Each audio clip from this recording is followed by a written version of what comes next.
Hello everyone and welcome back to the channel TH classes. लेकर आ गई हूँ एक बहुत ही ज़्यादा रिक्वेस्टेड वीडियो जो है आपकी इंग्लिश की। ठीक है, तो बहुत से बच्चे हमारे पास इंग्लिश के लिए रिक्वेस्ट कर रहे थे। जैसा कि आप सभी को पता है, हमारे चैनल पर चल रही है मैराथन सीरीज, जिसमें कि हम आपको सभी क्वेश्चंस जो है इंपॉर्टेंट क्वेश्चन आंसर्स सभी सब्जेक्ट के प्रोवाइड करवा रहे हैं, सो दैट आपको थ्योरी एग्जाम में तैयारी करने में मदद मिले। ठीक है, जिसके लिए आप प्लेलिस्ट जरूर देख लीजिएगा। प्लेलिस्ट आपकी बना दी गई है सभी मैराथन क्लासेस की, तो चैनल को सब्सक्राइब करिए, प्लेलिस्ट करिए और आपको एग्जाम में बहुत मदद मिलने वाली है।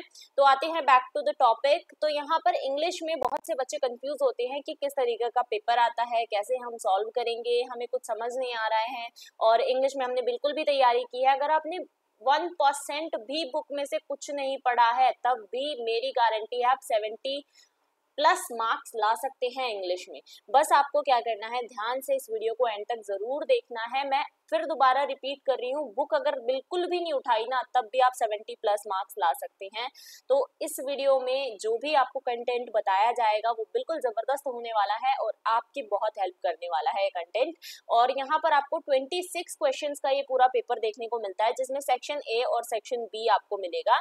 सेक्शन ए जो है वो आपका कंपलसरी होता है। ठीक है, ये आपको करना ही करना है, इसके सभी क्वेश्चंस करने होते हैं। सेक्शन बी में आपको 2 चॉइस मिलती है, एक चॉइस होती है, मतलब इसमें से कोई एक आपको करना पड़ेगा। सेक्शन ए में से पार्ट 1 करिए या पार्ट 2 करिए, ठीक है, वो आपके ऊपर डिपेंड करता है।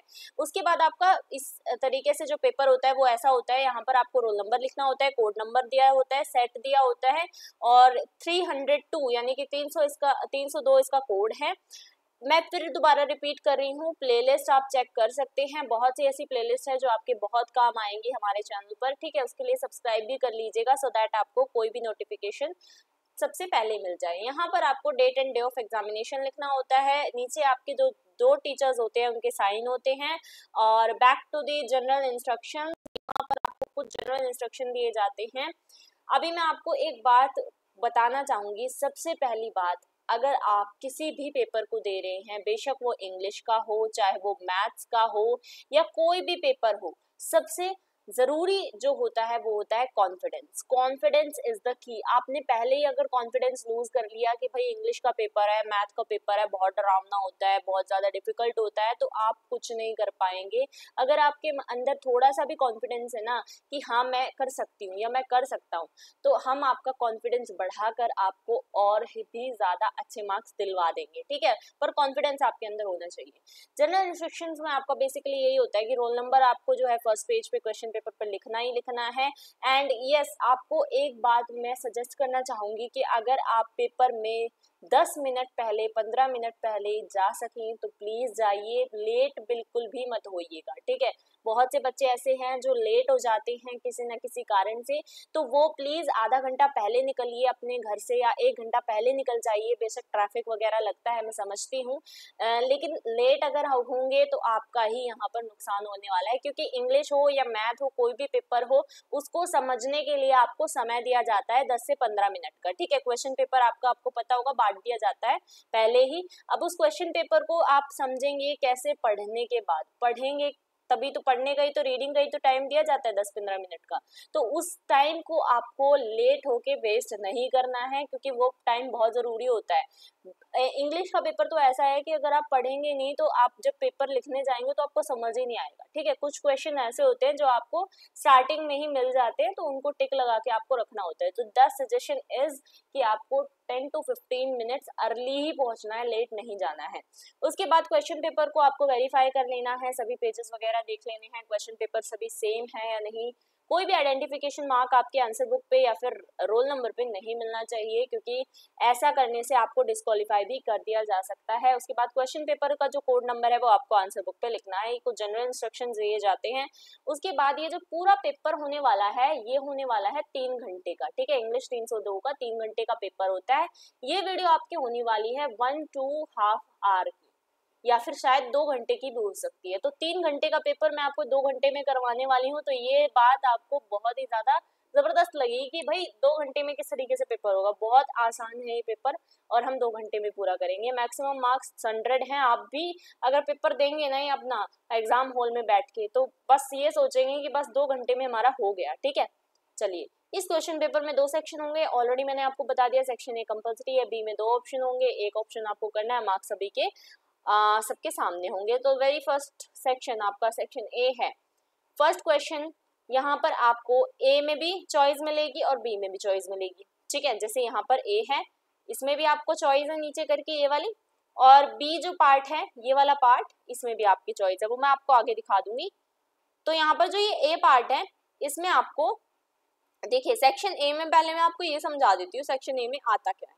सेक्शन ए में आपका बेसिकली ग्रामर आती है, ठीक है, ग्रामर, पैसेज वगैरह आते हैं, आप समझते होंगे ग्रामर में आपका पैसेज आएगा, नोट मेकिंग आएगा, लेटर वगैरह आ जाएगा। मतलब ये ऐसे ऐसे सेक्शन ए में क्वेश्चन आते हैं ना, बहुत इजी और बहुत ज्यादा मार्क्स कैरी करते हैं। सेक्शन ए अगर खाली कर लिया तो भी आपको बहुत अच्छे नंबर मिल जाएंगे।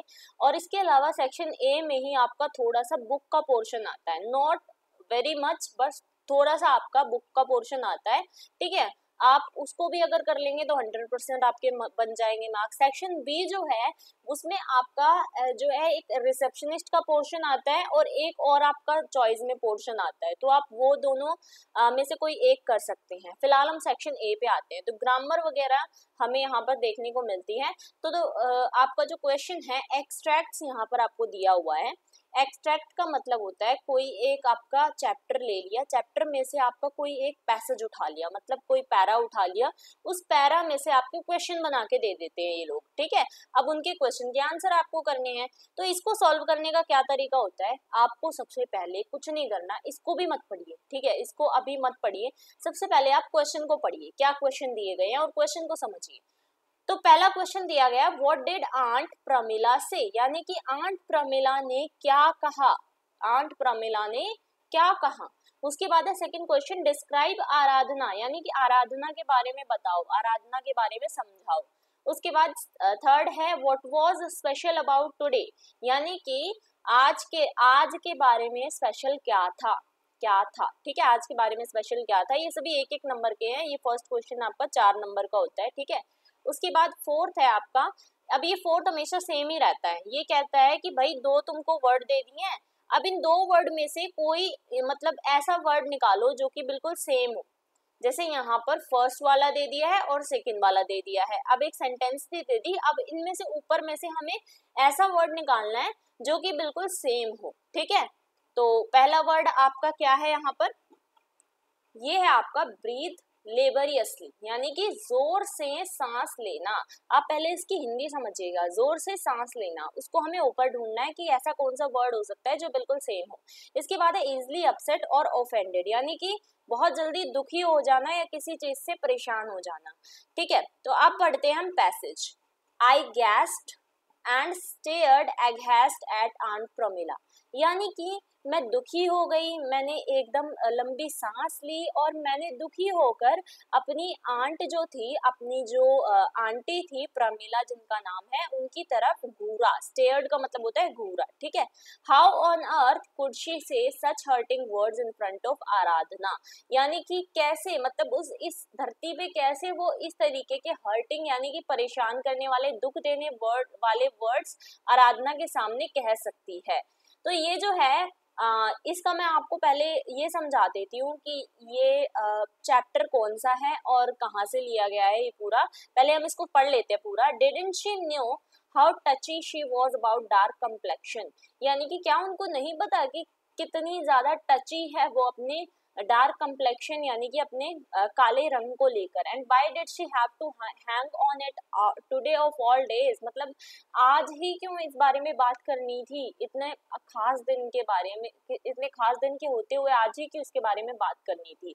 तो देखो ये जो है ये आपका लिया गया है, आपका जो चैप्टर है I must know the truth, I must know the truth, जिसमें कि एक मेन कैरेक्टर है आराधना का, ठीक है। आराधना एक मेन कैरेक्टर है और ये डार्क कलर है इसका, ठीक है। आराधना का कलर कैसा है, डार्क कलर है और ये अडॉप्टेड चाइल्ड है, मतलब इसको गोद लिया गया है। किसने गोद लिया है इसको, इसकी मदर सुनीता ने, ठीक है, इसकी मदर सुनीता ने इसको गोद लिया है। आंट प्रमिला कौन है, आंट प्रमिला सुनीता की कोई सिस्टर है जो कि इन्हें क्या करती है, आराधना को सच बताती है कि वो अडॉप्टेड है, ठीक है, वो अडॉप्टेड है, ये सच आराधना को बताती है। इसके अलावा इस चैप्टर में आपको ग्रैंड मदर देखने को मिलती है, ग्रैंड फादर देखने को मिलते हैं, ठीक है। उसकी माँ का नाम है सुनीता, आराधना की माँ का नाम, सिस्टर है उसकी सिमी, ठीक है, मतलब सुनीता की बेटी एक और है जिसका नाम है सिमी, सिमी उसकी खुद की बेटी है और आराधना उसकी अडॉप्टेड चाइल्ड है, मतलब गोद ली हुई बेटी है।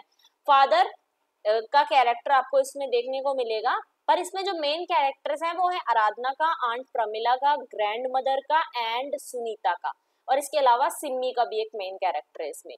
तो क्या होता है, कमला दास स्कूल के इनोग्रेशन में आराधना को एक मेन इनोग्रेटर के रूप में मतलब बुलाया जाता है, और उसको बोला जाता है कि वो भरतनाट्यम करके दिखाए वहां पर, ठीक है।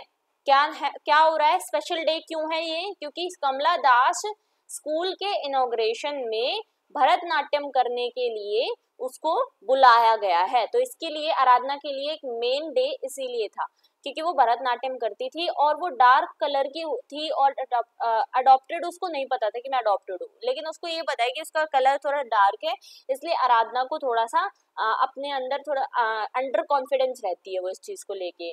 सिम्मी कौन है, सिम्मी उसकी सिस्टर है, और वो क्या करती है, वो ट्राई टू कंसोल आराधना, यानी कि आराधना को हमेशा कंसोल करने की कोशिश करती है कि तुम बहुत सुंदर हो और तुम मतलब अपने आप में ऐसा फील मत करा करो, ठीक है। और वो उसको कहती भी है you are beautiful, you are beautiful, ये बात उसको वो कहती भी है, ठीक है।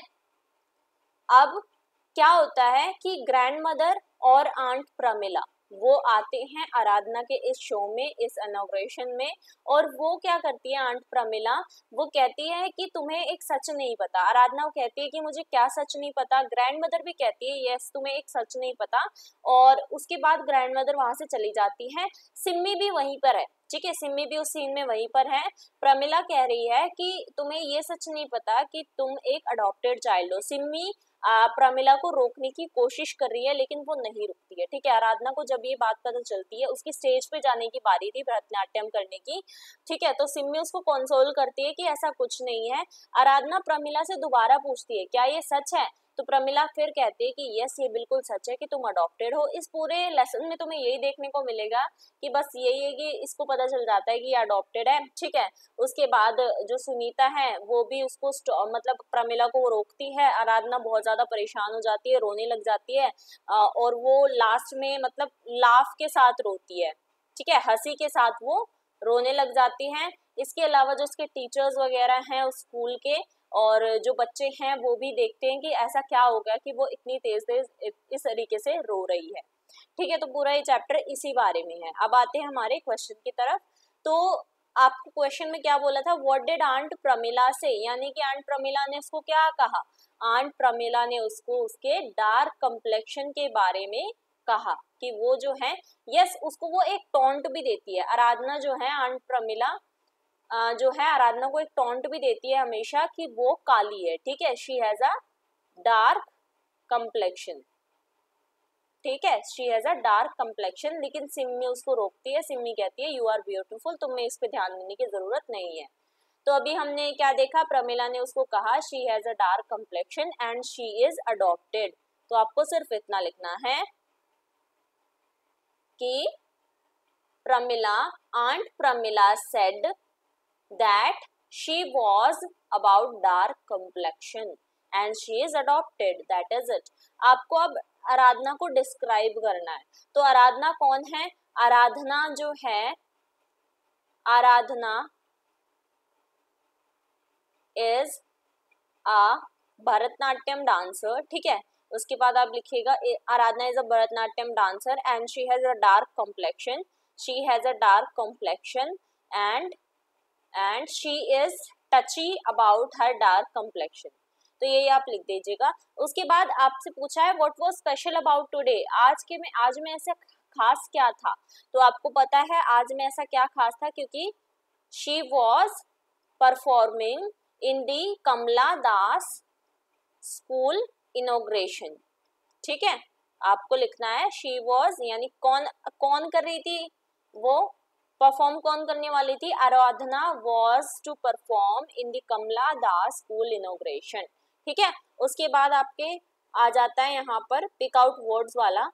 ये देखिए पिक आउट वर्ड्स में मैंने आपको बताया ब्रीथ लेबरियसली, जोर से सांस लेना। यहाँ पर मैंने शुरू में ही बताया था जोर से सांस लेने को कहते हैं गैस्ड, ठीक है, गैस्ड इसको कहते हैं जोर से सांस लेना। तो इसके आंसर में आप क्या लिखेंगे, इसके आंसर में आप लिखेंगे गैस्ड। और इजली अपसेट या ऑफेंड हो जाना उसका होता है एगहेस्ट, एगहेस्ट, ठीक है, इजली अपसेट और ऑफेंड। अभी देखो आपने ए पार्ट कर लिया, ए पार्ट में आपको एक चॉइस मिल जाती है और की, ठीक है। अगर आपको ऊपर वाला नहीं आ रहा है तो आप नीचे वाला ये वाला कर सकते हैं, और ये थोड़ा इजी भी हो जाता है आपके लिए, क्योंकि इसमें आंसर आपको बिल्कुल सीधे सीधे मिल जाते हैं। ऊपर वाले में आपको अगर चैप्टर पता हो तभी आपको आंसर मिलते हैं, और ये भी सेम 4 नंबर का ही होने वाला है। इसमें भी सेम हम ऐसे ही करेंगे कि सबसे पहला क्वेश्चन पढ़ेंगे what are the concern raised about wind energy, यानी कि विंड एनर्जी के लिए कौन से कंसर्न हैं जो रेज किए जाते हैं। सेकंड है why most of this problem do not exist in India, यानी कि ऐसी ये प्रॉब्लम्स जो हैं ये इंडिया में क्यों नहीं एग्जिस्ट करती, क्यों नहीं होती हैं। उसके बाद क्या क्या मेजर चैलेंज हैं, ठीक है, to the use of wind as a source of power, यानी कि हम अगर विंड को एक सोर्स ऑफ पावर की तरह इस्तेमाल करते हैं कौन कौन से हमें चैलेंजेस फेस करने पड़ते हैं। उसके बाद सेम वही सिमिलर मीनिंग वाला हमें ढूंढना है, concern with appreciation of beauty and away from where other people live. तो यहाँ पर देखिए सबसे पहला क्वेश्चन मैं आपको दिखाती हूँ। इसका सबसे इजी वे है, जहां पर भी आपको कुछ वर्ड्स मिलते हुए मैच करते हुए दिखाई दें उसी पे आप जो है लगा दीजिए tick. What are the concern raised about wind energy, तो यहाँ पर देखिए voice concern over the noise produced by rotor blades, aesthetic impact and the flight of bird that fly into the rotors. यहाँ तक इसका आंसर हो जाएगा first वाले का, ठीक है। फर्स्ट वाले का आंसर कितना हो जाएगा, यहाँ से लेके यहाँ तक, क्योंकि इसमें देखिए कंसर्न आ रहा है, कंसर्न, ठीक है। कौन कौन से कंसर्न है कि भाई नॉइज प्रोड्यूस होती है रोटर ब्लेड से, एस्थेटिक इम्पैक्ट होता है, और जो बर्ड्स की फ्लाई है मतलब जो बर्ड्स है वो मतलब वो उड़ नहीं पाते इनकी वजह से, और रोटर्स में कई बार वो फंस जाते हैं। सेकंड है मोस्ट ऑफ दिस प्रॉब्लम क्यों नहीं एग्जिस्ट करती है, तो यहाँ पर देखिए इसका सीधा सीधा आंसर दे दिया गया है, most of this problem do not exist in India as wind farms are located in remote area और the problem have already been resolve through technological development. यहाँ तक जहाँ पे भी आपका पॉइंट ये आ रहा हो ना, स्टॉप, फुल स्टॉप आ रहा है, वहीं पे आपको अपना आंसर खत्म कर देना है। तो यहाँ पर आपका ये सेकेंड आंसर हो जाएगा, ठीक है। उसके बाद थर्ड वाला देखिए what is the major challenge, तो यहाँ पर देखो द मेजर चैलेंज शुरू ही उससे हो गया ना, the major challenge to use wind as a source of power is that it is intermittent and it does not always blow when electricity is needed। intermittent का मतलब होता है कि ये रेगुलर नहीं होती है, ठीक है। विंड एनर्जी कभी भी रेगुलर नहीं होती, क्योंकि वो जब हवा चलेगी तभी विंड एनर्जी जनरेट होगी। अब यहाँ पे सिमिलर मीनिंग वाला मैं दिखाती हूँ आपको, concern with appreciation of beauty, यानी कि जो हमारी ब्यूटी है, जो हमारी सुंदरता है उसको लेकर कंसर्न होना, उसके अप्रिशिएशन को लेकर कंसर्न होना, तो ये हो जाएगा इसका answer aesthetic impact. Aesthetic impact आपको क्या लिखना है अपने आंसर में कि इसका आंसर है एस्थेटिक इम्पैक्ट। अब ये तो आपको खुद ही ढूंढना पड़ेगा, क्योंकि ये जो है सिमिलर मीनिंग वाले हर बार अलग आते हैं। उसके बाद नेक्स्ट है away from where other people live, यानी कि उस जगह से दूर रहना जहां पर सभी लोग रहते हैं, तो इसका आंसर है रिमोट एरियाज, रिमोट एरियाज, ठीक है, रिमोट एरियाज। अब ये तो हो गया फर्स्ट का ए पार्ट। अब नीचे आता है आपका बी पार्ट, ठीक है। उसके बाद आपका आता है बी पार्ट, जिसमें बी पार्ट में भी आपको और करके चॉइस मिलेगी, ठीक है, और करके इसमें भी चॉइस होती है। देखिए ये तो हम क्या करेंगे, फर्स्ट में से जो आपका ए पार्ट है, ए पार्ट में से आप चाहें तो ऊपर वाला करिए जो आपको आसान लगे, या फिर नीचे वाला करिए। ये हमने कर लिया, नीचे वाला आसान था हमारे लिए थोड़ा सा, ठीक है। उसके बाद बी पार्ट में आपको जो भी आसान लगे, ये वाला या फिर नीचे वाला, करने दोनों है, करने आपको दोनों है, ठीक है। सेम वही तरीका रहेगा बी पार्ट में भी। पहले क्वेश्चन पढ़ेंगे, वाई वॉज बलदेव अवेक, यानी कि बलदेव जागा हुआ क्यों था, क्यों जाग रहा था, एक नंबर का है। Why did he cover himself, उसने अपने आप को कवर क्यों किया, ठीक है, उसने अपने आप को ढका क्यों। उसके बाद हमें डिस्क्राइब द स्टेशन, यानी कि स्टेशन को डिस्क्राइब करना है, उसके बारे में बताना है। फोर्थ है आपका सेम वही सिमिलर मीनिंग वाला है, एक्सटेंडेड इन लेंथ, यानी कि जो लंबाई से बढ़ा हुआ हो, और रफली बिल्ट कैबिन, मतलब ऐसे ही बनाया गया एक कैबिन, ठीक है, रफली ऐसे ही बना दिया गया। तो सबसे पहला वाला question, Why was Baldev awake? Baldev the watchman was awake. तो इसका आंसर ही आपका इसमें हो जाता है। देखिए बलदेव जागा हुआ क्यों था, Baldev was a watchman, because Baldev was a watchman. और वॉचमैन का काम क्या होता है, वॉचमैन का काम तो जाकर निगरानी करना ही होता है ना, इसीलिए इसका आंसर हो जाएगा because Baldev was a watchman so he was awake. या फिर अगर आपको नहीं लिखना आ रहा है तो आप सीधा ये लाइन उठाइए और इसको छाप दीजिए, Baldev the watchman was awake, that is it. अब है why did he cover himself, तो उसने अपने आप को कवर क्यों किया, it was close on midnight and the chill air made him shiver, ठीक है। तो उसने सब, आप अगर चाहें तो यहाँ से भी लिख सकते हैं इसका आंसर, लेकिन यहाँ से अगर लिखेंगे तो और अच्छा रहेगा, क्योंकि आधी रात हो चुकी थी और उसको जो है ठंडी हवा उसको कांपने पर मजबूर कर रही थी, इसलिए उसने अपने आप को कवर कर लिया था, ठीक है।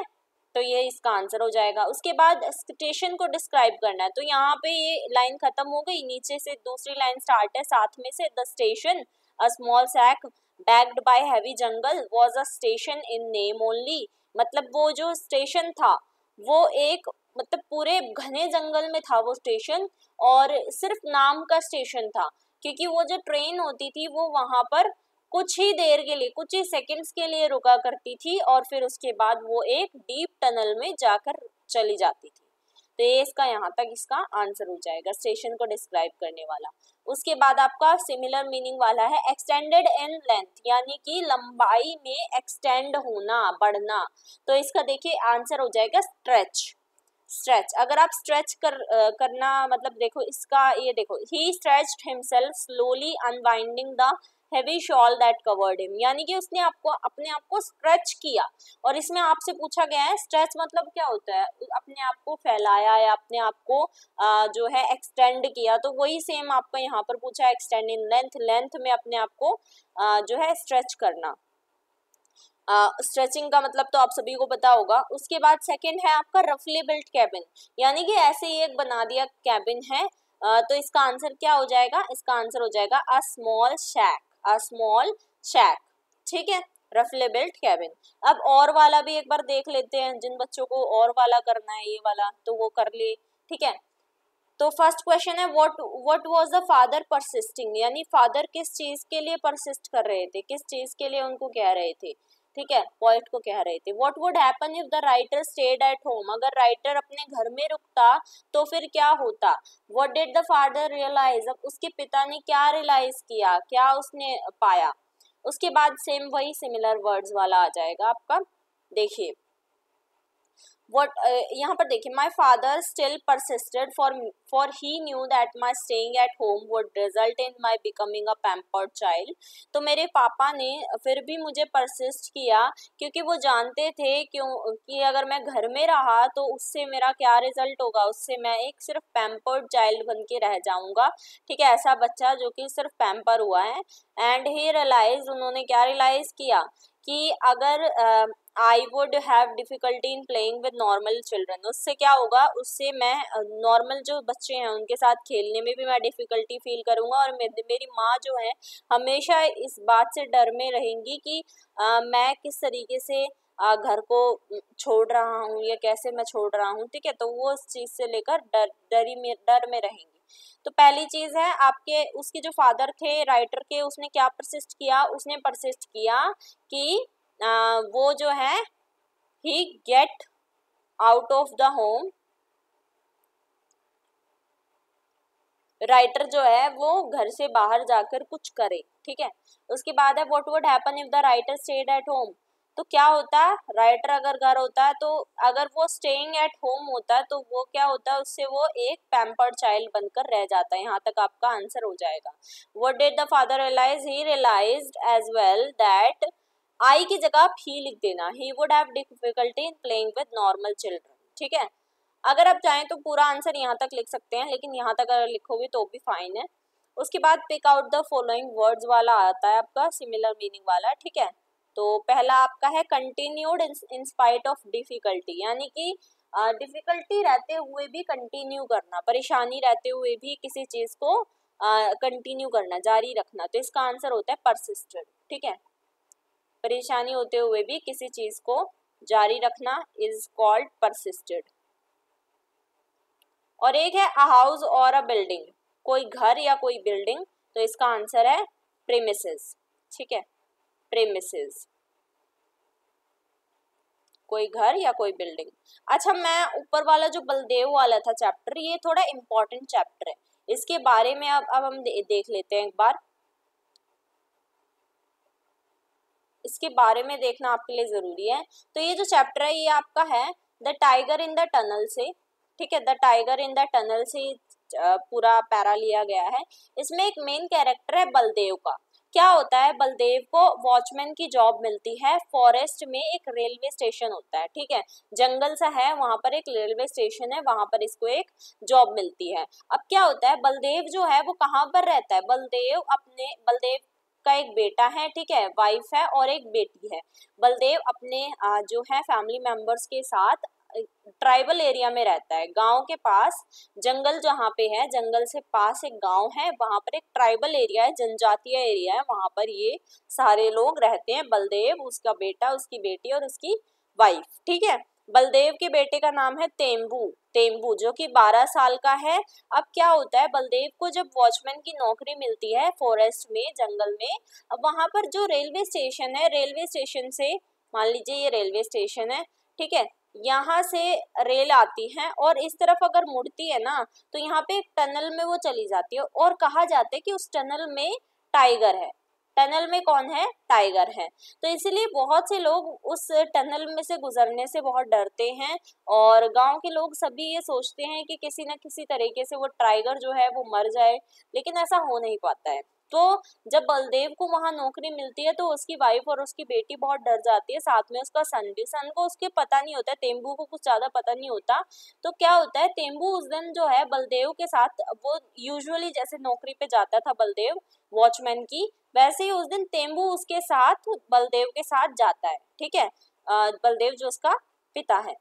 अब क्या होता है, बलदेव जो है, तेम्बू को तो वो अपनी जो भी उसको झोपड़ी सी मिली होती है रेलवे स्टेशन पे सोने के लिए, वहां पर वो लेटा देता है अपना कंबल उड़ा के, ठीक है। बलदेव को क्या करना होता है, कोई भी ट्रेन आ रही है तो उसके लिए वो एक तरह से गियर वगैरह नहीं करते हैं, मतलब रास्ता क्लियर है चले जाओ, ऐसे करके उसको करना होता है। तो वो करने के लिए जब जाता है तो उसकी जो है एनकाउंटर हो जाता है उसका टाइगर से, मतलब टाइगर उसके सामने होता है बलदेव की।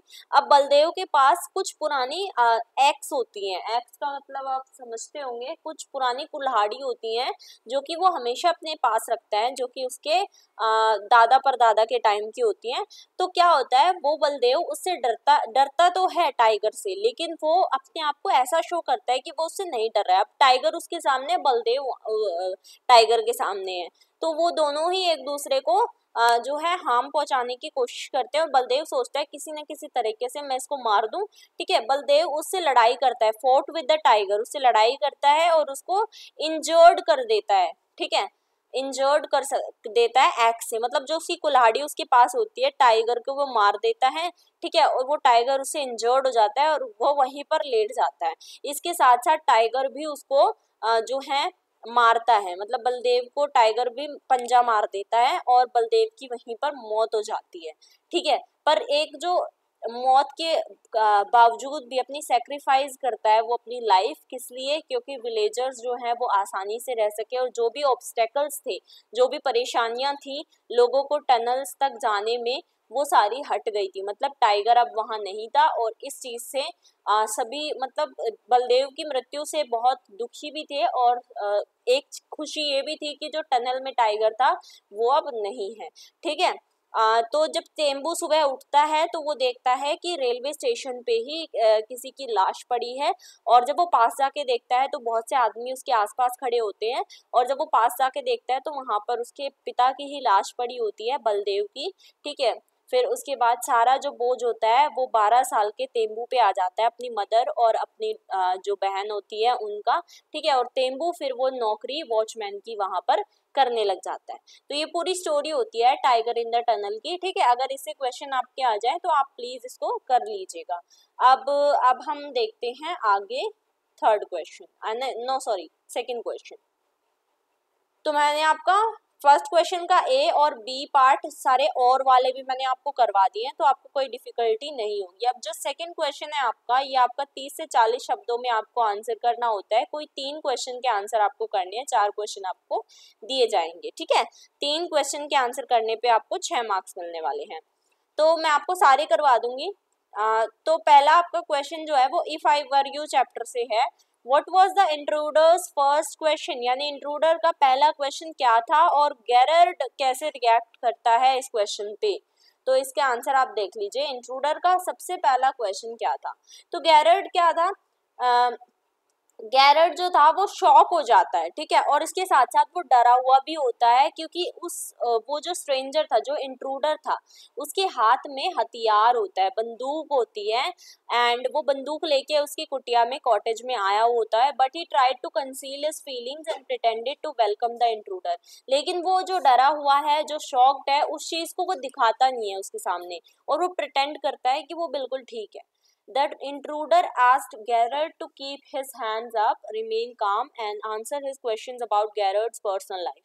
तो इंट्रूडर क्या कहता है, इंट्रूडर कहता है कि अपने हाथ ऊपर कर लो और बिल्कुल शांति से रहो, ठीक है। और मैं जो क्वेश्चन तुमसे तुम्हारी पर्सनल लाइफ के बारे में पूछूंगा उनका जवाब तुम्हें देना है।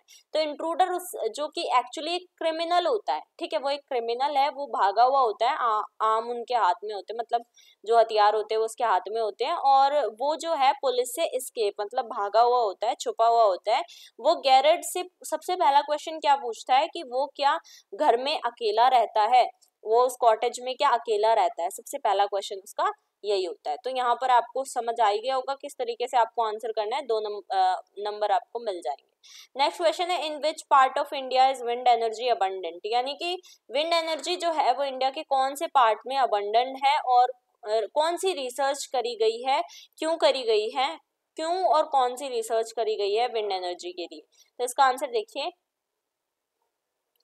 तमिलनाडु जो है वो हाईएस्ट विंड एनर्जी प्रोड्यूसर है, उसके बाद गुजरात है, उसके बाद 3rd नंबर पे महाराष्ट्र है, ठीक है। और US department of energy DOE wind energy technology office veto जो है इसने रिसर्च की हुई है। क्यों करी गई है, ताकि global leadership fundamental wind energy science research हो सके, डेवलपमेंट हो सके, वैलिडेशन एक्टिविटीज जो कि लो कॉस्ट विंड एनर्जी दे सके। मतलब जो एनर्जी विंड एनर्जी होती है, आपको पता है लो कॉस्ट एनर्जी होती है, तो अगर ये हमें मिलेगी तो हमें डेवलपमेंट करने में आसानी होगी, और लो कॉस्ट विंड एनर्जी है हमारी कॉस्ट भी कम लगेगी। नेक्स्ट क्वेश्चन है आपका, how did Gavaskar break his mother's nose, यानी कि गावस्कर जो है, सुनील गावस्कर वाला चैप्टर है आपका माय फर्स्ट स्टेप्स, ठीक है, माय फर्स्ट स्टेप्स। और ये जो है ये चैप्टर है, इसमें सुनील गावस्कर जो एक क्रिकेटर है उसकी लाइफ के बारे में बताया गया है, कैसे वो क्रिकेट की तरफ उनका रुझान हुआ। तो वो इससे आपका क्वेश्चन है कि कैसे गावस्कर ने अपनी माँ की जो नाक थी वो तोड़ दी थी। तो इसका आंसर देखिए, Gavaskar was playing the daily cricket match with her mother in the small gallery of their house, यानी कि गावस्कर जो डेली क्रिकेट मैच खेलता था अपनी माँ के साथ, वही वो खेल रहा था स्मॉल गैलरी जो थी उनके घर की वहां पर। और उसकी मदर जो थी वो उसको उनको बॉल करने की, मतलब उसकी मदर उनको बॉलिंग करती थी उसको, ठीक है। और एक दिन क्या हुआ, गावस्कर ने उसकी सीधी स्ट्रेट बैक उसकी नोज पे हिट कर दिया, और हिट करने के बाद इट स्टार्टेड ब्लीडिंग, वो जो है ब्लीड होना स्टार्ट कर दिया, खून बहना स्टार्ट कर दिया, ठीक है।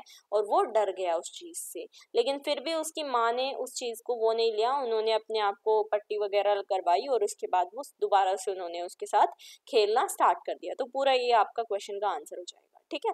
उसके बाद लास्ट क्वेश्चन है इसी का, how did the writers grand mother lead her life, यानी कि उसकी जो ग्रैंड मदर थी राइटर की, फादर डियर फादर से है, वो किस तरीके की जिंदगी जी रही थी।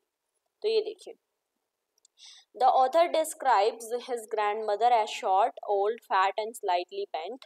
तो क्या आप बोलते हैं, एक ऑथर कहता है, यानी कि जो राइटर है वो कह रहा है कि उसकी ग्रैंडमदर एक छोटी हाइट की, शॉर्ट और ओल्ड, मोटी सी और स्लाइटली बेंड मतलब ऐसे झुकी हुई जो औरतें होती हैं उस तरीके की थी. To him she looked the same for 20 years. मतलब उसके लिए वो इस तरीके की थी कि वो 20 साल से सेम ऐसे ही दिखाई दे रही थी. ठीक है. It was difficult for him to imagine her young and pretty. मतलब राइटर के लिए वो थोड़ा प्रिटी, मतलब ऐसा इमेजिन करना थोड़ा डिफिकल्ट था कि वो अपने समय पे, अपने ज़माने में वो किस तरीके की यंग थी भी या नहीं, प्रिटी दिखती थी भी नहीं, क्योंकि वो 20 सालों से लगातार उनको ऐसा ही देखता आ रहा था. But he found a beauty in her old age. लेकिन उनकी ओल्ड एज में आके उसने खूबसूरती को पहचान लिया. Like the serene writer winter landscape. ठीक है. पोइट की जो ग्रैंड मदर थी वो किस तरीके की जिंदगी जी रही थी, वो हार्ड वर्क कर रही थी by ploughing and toiling the field. यानी कि खेतों में काम करके और खेती बाड़ी करके वो अपनी जिंदगी को जी रही थी. ठीक है. अब चलिए नेक्स्ट क्वेश्चन देख लेते हैं. अब ये जो क्वेश्चन है इसमें भी आपको चॉइस मिलती है. 6 नंबर का ये पूरा क्वेश्चन होता है. 60 वर्ड्स में आपको आंसर करना होता है. पहला क्वेश्चन कर लीजिए या फिर और करके सेकंड क्वेश्चन कर लीजिए. ठीक है. तो पहला क्वेश्चन है आपका, हु वाज विशंबरनाथ. विशंबरनाथ कौन था? भोली चैप्टर से है. और विशंबरनाथ को देख के, विशंबरनाथ को देख के या फिर किस चीज को देख के भोली की जो सिस्टर्स थी वो उसको, उससे ईर्ष्या करने लगी थी. किस चीज को देख के वो जलने लगी थी. ठीक है. तो यही चीज आपको इसमें बतानी है. तो पहले हम बताते हैं विशंबरनाथ कौन था. So विशंबरनाथ या Vishambarnath was a well-to-do grocer of the same age as भोली's father. Vishambarnath एक उतनी ही उम्र थी उसकी जितनी की भोली के पिता की थी. ठीक है. वो एक वेल टू डू ग्रोसर था, एक दुकानदार था, किराने की उसकी शॉप थी. और ही वॉज अ विडोअर. वो एक, मतलब उसकी जो वाइफ थी वो मर चुकी थी तो वो एक विडोअर था. Who had a house of his own. जिसका खुद का घर था और एक बड़ा बैंक बैलेंस था. To marry off his daughter to Bishambar was a dream for Ramlal. Ramlal कौन है? रामलाल भोली का पिता है. ठीक है. रामलाल क्या चाहता था कि बिशंबर नाथ के साथ उसकी बेटी भोली की शादी हो जाए. Who after an initial hesitation was overjoyed to accept his proposal for marriage. हालांकि वो जो बिशंबर था वो विडोवर था, उसकी पत्नी मर चुकी थी, लेकिन फिर भी रामलाल क्यों चाहता था कि बिशंबर नाथ के साथ उसकी बेटी की शादी हो जाए, जो कि इससे बहुत कम उम्र की भी थी. वह ऐसा इसलिए क्योंकि भोली जो थी, भोली के चेहरे पे बहुत सारे स्पॉट्स थे. ठीक है. उसको जो है स्पॉट्स थे और वो दिखने में भी उतनी सुंदर नहीं थी. रामलाल की कुछ आई थिंक 7 डॉटर्स होती हैं जिनमें सबसे छोटी भोली होती है और भोली पढ़ने में भी इतनी अच्छी नहीं थी और वो जो है स्टैमर भी करती है. ठीक है. स्टैमरिंग भी होती है उसको. स्टैमरिंग मीन्स वो जो है बोलते समय जैसे रुक रुक के बोलते हैं जो लोग, वो रुक रुक के भी बोलती है. तो इस चीज को लेके रामलाल सोचता है कि इसकी कोई शादी नहीं, इससे कोई शादी नहीं करेगा, कोई ढंग का लड़का नहीं मिलेगा, इससे अच्छा बिशंबर नाथ से ही इसकी शादी हम करवा दें और इससे वो खुश भी रहेगी और इससे जो है उसकी इज्जत भी बच जाएगी रामलाल की. तो उसके बाद रामलाल प्रपोजल लेके बिशंबरनाथ के पास जाता है और बिशंबरनाथ इस मैरिज के लिए मान भी जाता है. लेकिन भोली जो है, भोली एक बार क्या होता है रामलाल के घर पे, रामलाल क्योंकि उस इलाके का सरपंच होता है, मुखिया क्या आप कह सकते हैं, वो होता है वो. तो वहाँ पर जो है एजुकेशन के लिए एक नया स्कूल खोलने की बात होती है. तो रामलाल को बोलते हैं कि उस समय पे लड़कियों को पढ़ाना इतना वो नहीं था, ट्रेंड में नहीं था, इसलिए रामलाल को बोलते हैं कि तुम्हें ना अपनी बेटी को भोली को जो है स्कूल भेज कर आप ये एक मिसाल दो ताकि बहुत सी अलग अलग जो फैमिलीज है वो भी अपनी बेटियों को स्कूल भेज सकें. तो रामलाल इस पे एग्री कर जाता है क्योंकि उसको पता था कि ये मतलब ऐसा तो कुछ हो ही नहीं सकता है इसके साथ. ठीक है. ना ही तो इसकी शादी वगैरह हो सकती है, कुछ भी नहीं. तो वो उसको स्कूल भेज देता है और स्कूल जाके उसकी जो टीचर होती है वो उसके मतलब भोली को हमेशा से ऐसे रखा जा रहा था कि वो उसको हमेशा पुराने कपड़े दिए जाते थे अपनी बहनों के, ठीक है। उसको ना ही तो कोई नया कपड़ा ला के दिया जाता था, ना ही तो उसको कोई पूछता था। तो जब वो स्कूल गई तो वहाँ पर उसको बहुत अच्छा लगा, उसको वहाँ पर कॉन्फिडेंस मिला कि मैं भी कुछ कर सकती हूँ। उसकी टीचर उसको नई नई लाइब्रेरी से बुक्स ला कर देती थी, ठीक है। उसके बाद जब उसके पापा ने उसकी मैरिज प्रपोजल उसके सामने रखा, बिशंबर नाथ के सामने, बिना उससे पूछे, तो बिशंबर नाथ एट दी मैरिज डेट, मतलब जो वो मैरिज का टाइम आता है वहाँ पर बिशंबर नाथ कहता है कि मुझे दहेज चाहिए, और ये तो बहुत ज़्यादा अजीब सी है, ये तो शामर भी करती है। लेकिन भोली अपने लिए स्टैंड लेती है at the end of the day, ठीक है। और उसके बाद भोली जो है बोलती है कि मुझे कुछ करना है अपनी लाइफ में, और मैं इस तरीके से, ये नहीं, पूरी स्टोरी यही होने वाली है आपकी, पूरी ये स्टोरी है, ठीक है। अगर आपने भोली चैप्टर पढ़ा होगा तो आपको पता होगा, नहीं पढ़ा जिन बच्चों ने, मैंने उसको बता दिया है। तो अब क्या होता है, बिशंबर नाथ, आपको पता चल गया बिशंबर नाथ एक वेल टू डू ग्रोसर है, और भोली के फादर की जैसी उसकी एज है उतनी ही एज है, और वो इनिशियल हेजिटेशन के साथ वो मान जाता है मैरिज के लिए। अब क्वेश्चन ये भी था आपका कि भोली की जो सिस्टर्स होती है वो भोली से क्यों जलन में आ जाती है। तो बिशंबर नाथ जो था वो क्वाइट प्रॉस्पेरस था, मतलब उस इलाके का वो उस धनवान व्यक्ति था, उसके पास बहुत धन था। The procession for Bholi's marriage had a brass band and the groom rode decorated horse. तो क्या होता है कि जब वो भोली की शादी के लिए प्रोसेशन होती है, तो पूरी जो प्रबंध वगैरह होते हैं वो काफ़ी अच्छे होते हैं, और उसकी शादी में ब्रांड वगैरह लेके वो आता है, और बहुत सजे सजे घोड़े पे वो सवार होके आता है बिशंबर नाथ। तो इस चीज़ को, इस पोम्प और शो को देखकर जो सभी लोग होते हैं वो इम्प्रेस्ड हो जाते हैं, और इसी वजह से भोली की जो सिस्टर्स थी वो उससे एनवियस हो जाती कि ये तो कितनी ज़्यादा भाग्यशाली है, उसको इस तरीके का दूल्हा मिला। तो इस चीज़ को देख के वो एनवियस हो जाती है, ईर्ष्या में आ जाती है, ठीक है। उम्मीद करती हूँ आपको समझ आ गया होगा। नेक्स्ट इसी का एक और करके क्वेश्चन दिया गया है, या तो आप ये वाला कर सकते हैं, मेरे हिसाब से आपको ये वाला करना चाहिए क्योंकि ये थोड़ा इजी रहेगा। अ केस ऑफ सस्पिशन का क्वेश्चन आ जाता है, नहीं तो आपसे इसमें पूछा है was the doctor right in throwing Evans out of the car. तो इवान्स को जो डॉक्टर होता है वो कार से बाहर फेंक देता है, तो वो क्या उसने सही चीज़ की थी, और जो केस ऑफ सस्पिशन था वो जस्टिफाइड था या नहीं। तो इसका आंसर आप देख लीजिए।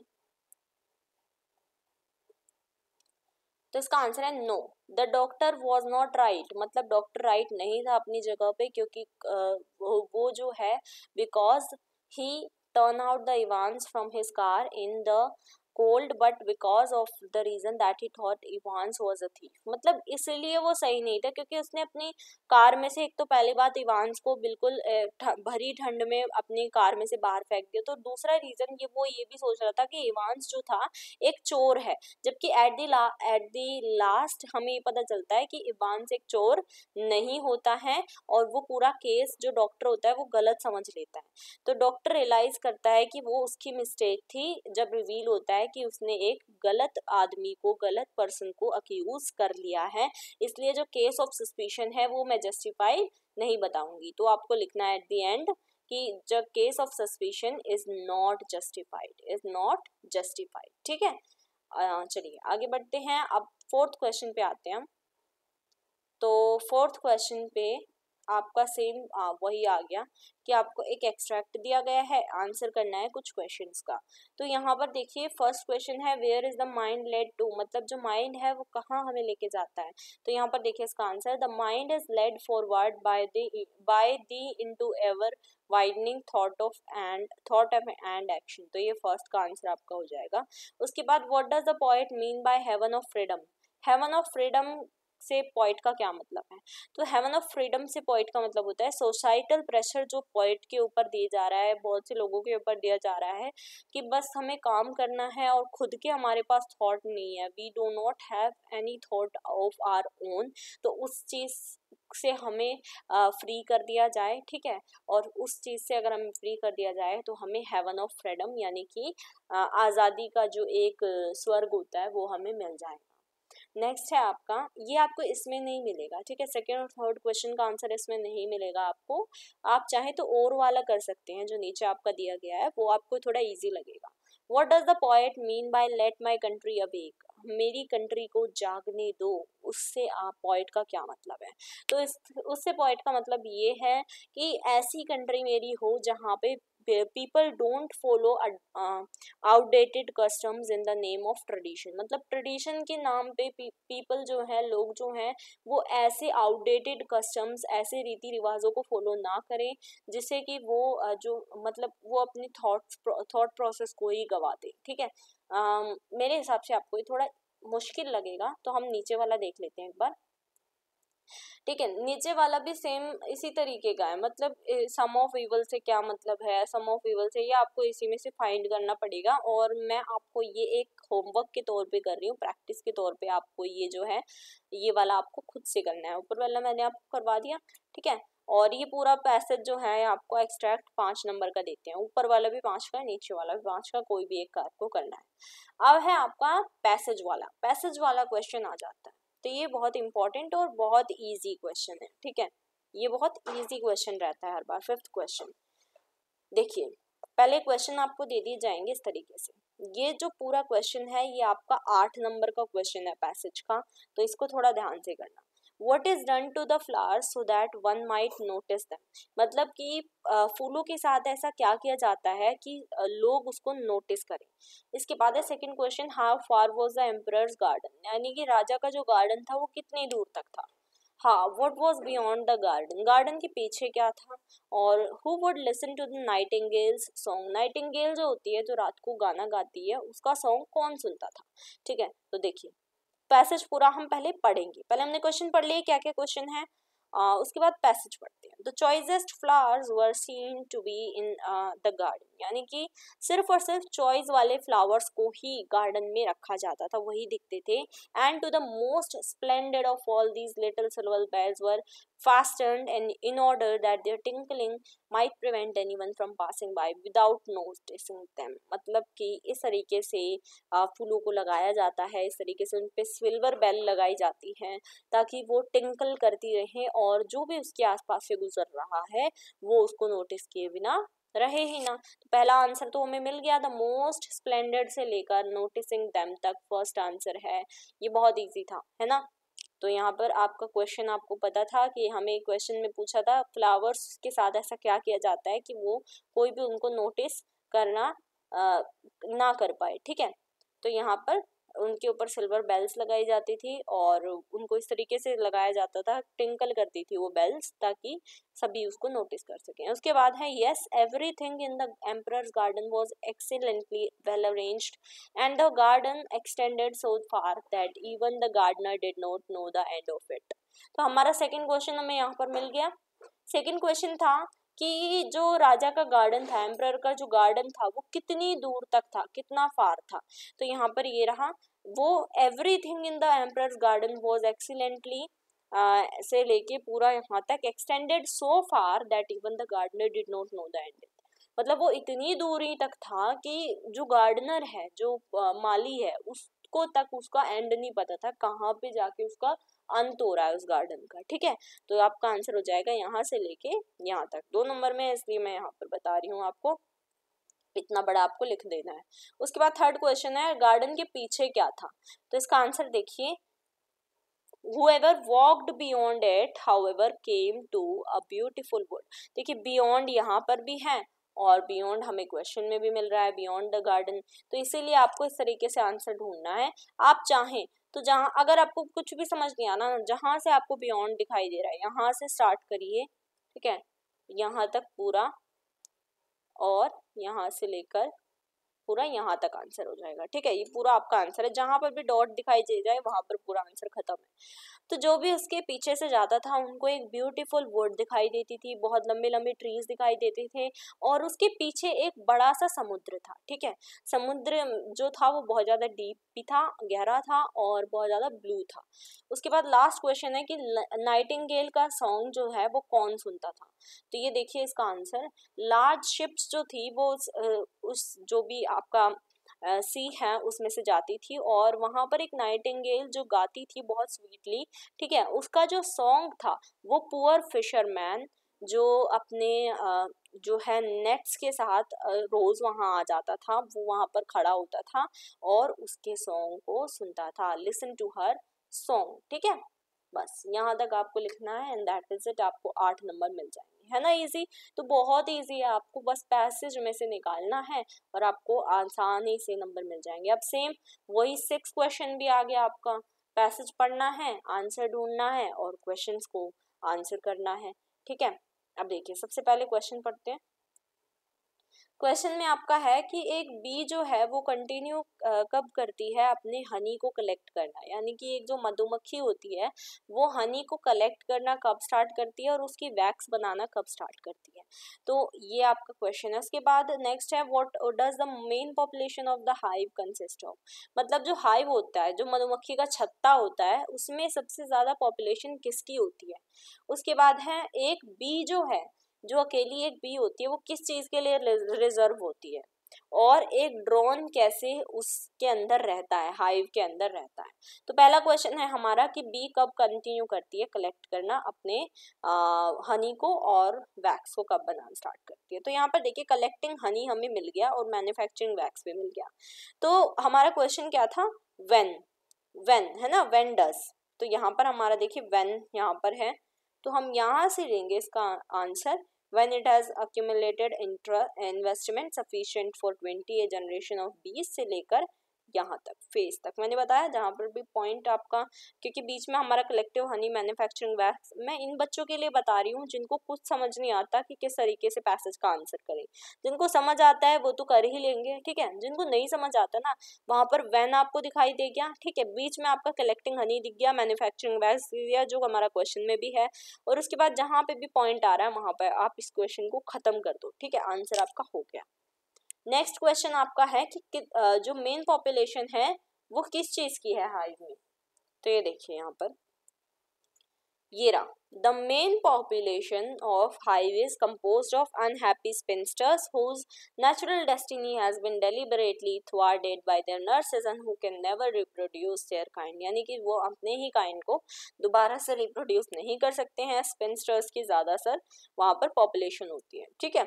मैंने बोला आपको जहाँ पर भी द मेन पॉपुलेशन, जहाँ से भी आपका क्वेश्चन वाला आपको जो चीजें हैं वो दिखाई दे रही है, वहां से लेके आपको जहां पर भी पॉइंट खत्म हो रहा है, देखिए यहाँ पर एक ये आपका पॉइंट, एक मिनट, पॉइंट ये देखिए यहाँ पर खत्म हो रहा है ना आपका, ये यहाँ पर आपका पॉइंट खत्म हो रहा है, यहाँ पर आपको आंसर खत्म कर देना है, ठीक है। अब एक 1B वाला क्वेश्चन है, 1B जो है वो क्या करने के लिए रिजर्व होती है। तो ये देखिए इसका answer, only 1B yet more unhappy is reserved, reserved हमें मिल गया, 1B भी मिल गया, तो यहाँ से लेके आपका रिजर्व हमारा नीचे भी है, तो यहाँ तक आपका सफोकेशन तक आपका आंसर हो जाएगा। या फिर आप इसको यहाँ पे भी एंड कर सकते हैं, लेकिन यहाँ तक करेंगे तो 2 नंबर में है, सही मार्क्स आपको मिल जाएंगे, ठीक है। अब last question, how does a drone live, तो वो ड्रोन जो है वो कैसे जीता है। देखिए यहाँ पर आपको कहीं ड्रोन मिलेगा, लेकिन इसमें आपको आंसर यहाँ पर नहीं मिलेगा, ठीक है। Every drone strives to outstrip every other in which drone from other hives though it is not unfair of theirs, तो यहाँ पर आपको नहीं मिलेगा आंसर, इसका आंसर है नीचे, डिस्पाइट हिज से लेकर यहाँ तक, ठीक है। Do nothing useful but to live like a gentleman upon others people's earning, तो यहाँ पर देखिए हमें ड्रोन लिव हमें बेसिकली वो वर्ड ढूंढना है जो क्वेश्चन में हमें सबसे ज्यादा एम्फेसाइज कर रहा है, सबसे ज्यादा जो हमें ऐसा लग रहा है कि हाँ ये हमें क्वेश्चन में मिल ही जाएगा, ठीक है। तो लिव हमारा यहाँ पे भी लिव लाइक अ जेंटलमैन, वो जेंटलमैन की तरह रहता है, और यहाँ तक आपका आंसर 2 नंबर आपके हो जाएंगे, तो पूरा आपका 8 नंबर का है, 8 नंबर आपको आराम से मिल जाएंगे। अभी तक मेरे हिसाब से मैंने आपको करीब आई थिंक 30+ मार्क्स का पेपर करवा ही दिया है, ठीक है। और ये जो पेपर होता है ये 100 नंबर को होता है, इसमें से आपको 33% यानी कि 33 मार्क्स लाने होते हैं। अब 1-2 क्वेश्चन और कर लेंगे तो पासिंग मार्क्स तो अभी बैठ ही गए हमारे, ठीक है। एक क्वेश्चन और कर लेंगे तो पासिंग मार्क्स हमारे आ जाएंगे। अब हमें पासिंग से तो ऊपर बढ़ाना है, तो ऊपर भी हम लाएंगे जरूर, है ना। अब ये 7th क्वेश्चन, सबसे आसान क्वेश्चन, कुछ भी नहीं ना आपको कुछ फाइंड करना है, जैसे ऊपर वाले में तो हमें चलो ढूंढना पड़ रहा था पैसेज में से, इसमें आपको कुछ ढूंढना ही नहीं है, जो दिख रहा है उसको लिखते जाओ। देखो क्वेश्चन में क्या है, लेबर मीन्स, अब ये पूरा आपको एक पैरा दे दिया जाएगा, ठीक है, पूरा आपको एक पैराग्राफ दिया है और आपको सिर्फ कंप्लीट द स्टेटमेंट करना है, मतलब ये जो स्टेटमेंट है ना इनको कंप्लीट करना है, बीच में जो फिल इन द ब्लैंक्स है वो भरना है बस। लेबर मीन्स, अब ये फिल इन द ब्लैंक्स बहुत आसान रहते हैं। लेबर मीन्स ये रहा हमारा, ठीक है, ये रहा, ठीक है, यहाँ तक तो हमारा हो गया।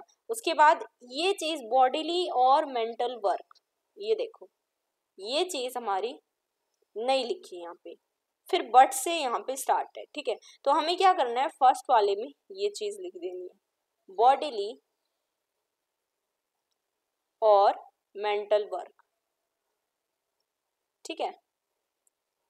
अब आपको पेपर में कैसे करना है, आपको पेपर में बेसिकली आप लिखेंगे, देखिए मैं आपको बताती हूँ, एक मिनट, पेपर में आपको लिखना है आंसर नंबर 7, ठीक है। अब देखो ए पार्ट आप चाहें तो पूरी सेंटेंस को लिख दीजिए, ये पूरी सेंटेंस लिख लीजिए, या फिर जो फर्स्ट है ना इसको लिख दीजिए सिर्फ। ए पार्ट का फर्स्ट में क्या आएगा, ए पार्ट का फर्स्ट में आएगा बॉडीली और मेंटल वर्क, बॉडीली और मेंटल वर्क। उसके बाद ए पार्ट का ही सेकंड में क्या आएगा, सेकंड में क्या आएगा, बट इट जनरली यहाँ तक है। उसके बाद क्या नहीं दिया हुआ है, कहाँ तक बिंदु है, यहाँ तक बिंदु है, तो यहाँ से लेके यहाँ तक इम्प्लाइज मैनुअल वर्क, तो हमें सेकंड पार्ट में क्या लिखना है, इम्प्लाइज मैनुअल वर्क, ठीक है। उसके बाद हमारा बी पार्ट में क्या आएगा, बी पार्ट में क्या है, व्हाट फार्मर्स, ये रहा व्हाट फार्मर्स, और ये चीज ये line rickshaw pullers do is manual work, यहाँ तक। उसके बाद तो एंड से स्टार्ट ही है ना लाइन, तो यहाँ तक, यहाँ से लेके यहाँ तक रिक्शा पुलर्स से लेके आपका मैनुअल वर्क तक आपको लिखना है, ठीक है। उसके बाद ये आपका था किसमें, थर्ड नंबर में आ रहा है बी का। अब इसी में फोर्थ नंबर में क्या आ रहा है, फर्स्ट नंबर में और सेकंड नंबर में आ रहा है, सॉरी यहाँ पर भी आपका फर्स्ट, बी पार्ट का फर्स्ट और बी पार्ट का सेकंड में क्या आ रहा है, ठीक है। तो एंड व्हाट टीचर्स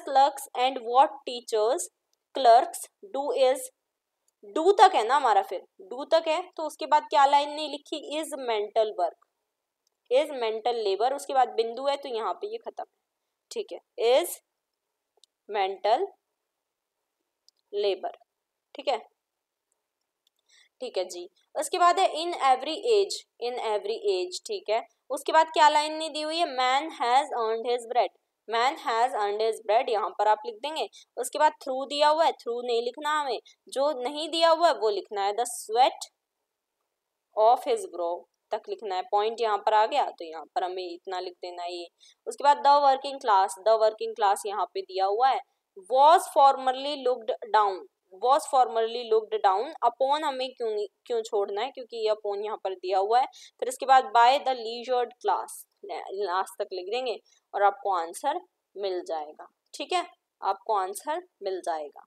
ये पूरा आपको इसी तरीके से लिखना है, उम्मीद करती हूँ आप इसी तरीके से इसको लिख देंगे, ठीक है। देखिए जैसे मैंने आपको बताया है वैसे ही आपको लिखना है इसको, बहुत आसान है ना। मुझे कमेंट करके बताइएगा किन किन बच्चों को ये वाला क्वेश्चन आसान लगा और किन को थोड़ा सा हार्ड लगा। वैसे तो सभी को आसान लगा होगा, 4 नंबर का ही पूरा क्वेश्चन है। अब देखिए आपको एक समरी वाला क्वेश्चन आ जाता है, ठीक है। इस क्वेश्चन में आपको क्या करना है, इस क्वेश्चन में आपको एक पैसेज दिया होगा, 5 नंबर का क्वेश्चन है और 100 वर्ड्स में आपको समरी बनानी होगी। समरी का मतलब होता है आपको पूरा पढ़ना पड़ेगा इस पूरे पैसेज को, ठीक है। नीचे तक ये पैसेज है, यहाँ तक आपको ये पैसेज दिया हुआ है, इस पैसेज को पूरा पढ़ो और इसमें से आपको क्या समझ आया उसकी एक समरी लिख दो, ठीक है। 100 वर्ड्स की लिख दो, कितने ही वर्ड्स की लिख दो, पर 100 से ज्यादा की नहीं होनी चाहिए। अब देखो इस क्वेश्चन को आप कैसे करोगे, मैंने पूरा वो पैसेज यहाँ पर उठा लिया, ठीक है, ये पूरा पैसेज मैंने यहाँ पर एक साथ उठा लिया। यहाँ पर देखो मैंने सिर्फ वो वाली लाइंस ली हैं, वो वाली लाइंस पे मैंने टिक लगा लिया है, जो लाइंस मुझे थोड़ी सी ऐसा लगा कि हाँ ये लाइंस बहुत ज्यादा जरूरी हैं, ठीक है। और जो लाइंस मुझे जरूरी नहीं लगी वो मैंने काट दी, ठीक है, वो मैंने नहीं लिखनी। जो मैंने लाइंस हाईलाइट करी हैं, जो मैंने जिन पे मैंने अंडरलाइन किया है, सिर्फ वही लाइंस मैं यहाँ पर लिखती जाऊंगी। देखिए पूरा पैसेज पढ़ लिया, पूरा पैसेज मैंने पढ़ लिया। पढ़ने के बाद आपको क्या करना है, एक बार हमने पढ़ा, सिर्फ पढ़ना है, रीडिंग मारनी है एक बार। रीडिंग मारने पे आपको समझ आ जाएगा कि इस पूरे पैसेज में क्या है।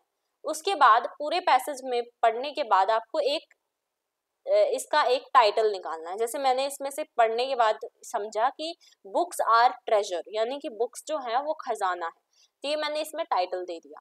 अब क्या करना है, अब जो चीजें सेकंड बार जब आप पढ़ने जाओ, सेकंड बार में आपको अंडरलाइन करते जाना है। पहली बार में सिर्फ पढ़ोगे, पढ़ने के बाद एक टाइटल निकालोगे, टाइटल निकालने के बाद सेकंड बार में जब आप पढ़ने जाओगे तो आपको अंडरलाइन करते जाना है। जो चीजें इंपॉर्टेंट आपको लग रही है वो चीजें आपको इसमें लिखते जानी है। करना कुछ नहीं है, पैसेज में से ही लिखना है, अपने आप से कुछ नहीं लिखना इसमें, ठीक है, पैसेज में से ही लिखना है। तो यहाँ पर देखिए मैंने ये फर्स्ट वाली लाइन मेरे को इम्पोर्टेंट लगी, मैंने ये वाली ले ली। तो हम लिखेंगे, लिखना स्टार्ट करेंगे, our ancestors had great difficulty. अभी बताऊंगी जिन बच्चों को कुछ नहीं आ रहा ना कि समरी कैसे करूं, जिन बच्चों को ये भी समझ नहीं आ रहा क्या इंपॉर्टेंट है क्या नहीं है, और मेरे को तो इंग्लिश पढ़नी नहीं आती, समझ में ही नहीं आती, तो वो कैसे करेंगे उनका भी बताती हूँ, ठीक है। प्रोक्योरिंग बुक्स, उसके बाद ये लाइन छोड़ दो, फिर उसके बाद यहाँ से लेके यहाँ तक लिख दो, पर लिखना आपको सेम ऐसे ही है, मतलब एक उसमें ही लिखता जाना है, एक ही लाइन में, ऐसे नहीं करना एक लाइन छोड़ के एक लाइन छोड़ के, ऐसे नहीं करना, ठीक है। We must be careful what we read, ठीक है। फिर उसके बाद पॉइंट लगा दिया, उसके बाद आपने देयर आर बुक्स विच, ये काट दो बीच की, एज लैम सेड, जिसने भी कहा उसको छोड़ दो, are not books at all, ठीक है। देयर आर बुक्स विच के बाद are not books at all, are not books at all, ठीक है, ये हो गया। उसके बाद मैंने ये पूरा छोड़ दिया कि मुझे ये थोड़ा जरूरी नहीं लगा, इसको मैंने पूरा छोड़ दिया विच तक। उसके बाद एक इंपॉर्टेंट लाइन आती है लॉर्ड से लेकर यहाँ तक, ये पूरी लाइन आप चाहो तो लिख सकते हो या फिर यहाँ तक भी लिखोगे तो भी, मतलब जहां भी पॉइंट आ रहा है वहां पे इस लाइन को खत्म कर दो, ठीक है। मैंने यहाँ से लेके लॉर्ड से लेके पूरा आपका ईविल तक ये लाइन लिख दी, ठीक है। कंटिन्यूसली लिखते जाना है, समरी आपकी 100 वर्ड्स की बन जाएगी और पूरे आपको मार्क्स मिल जाएंगे, ठीक है। अब वो बच्चे जिनको कुछ समझ नहीं आ रहा वो क्या करें, ठीक है, जिनको यही नहीं पता कि कैसे हमें पढ़ना है, कैसे क्या करना है, ठीक है। अब उनको क्या करना है, तो उनको क्या करना है, उनको बेसिकली अपना सिंपली, आपको अगर कुछ नहीं समझ आ रहा ना तो आप क्या करिए, वेट अ मिनट, हाँ, तो आप क्या करिए, आप क्या फर्स्ट लाइन तो ले लीजिए, ठीक है, ये वाली लाइन तो आपको लेनी ही लेनी है, फर्स्ट लाइन हमेशा लेनी है, जहां पर भी पॉइंट आ रहा है उस लाइन को वहां तक लिख लीजिए, ठीक है। यहाँ से लेके फिर मैंने यहाँ तक अपनी एक पॉइंट की लाइन लिख दी, ठीक है। उसके बाद आपने एक लाइन बीच की छोड़ दी, उसके बाद ये वाली लाइन ले ली, ठीक है। ऐसे ही 2-3 लाइन ऊपर की उठा ली, ठीक है। उसके बाद अगर जहां पे भी पॉइंट आ रहा है वहां पे उस लाइन को स्टॉप कर दो। उसके बाद बीच की कोई लाइन ले लो, जैसे फ्यू परहैप्स से लेकर आप जो है यहाँ तक लाइन ले लो, ठीक है। उसके बाद बीच की भी लाइन ले ली, शुरू की ले ली, बीच की 2-3 लाइन लेनी और लास्ट की 2-3 लाइन ले ली, ये वाली लास्ट की जरूर लिखना, ठीक है, लास्ट की ये लाइंस जरूर लिखना।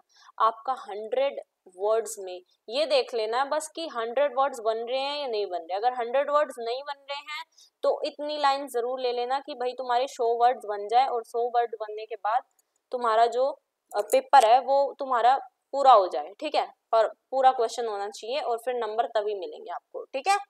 चलिए, तो आपके 100 वर्ड्स यहाँ पर बनने चाहिए इस तरीके के, समझ में आ गया। दोबारा रिपीट कर देती हूँ, एक लाइन आपको 1-2 लाइन या 3 लाइन आपको ऊपर की उठानी है, 3-4 लाइन आपको बीच की उठानी है, और लास्ट की जो 4 से 5 लाइन है वो उठा लेनी है।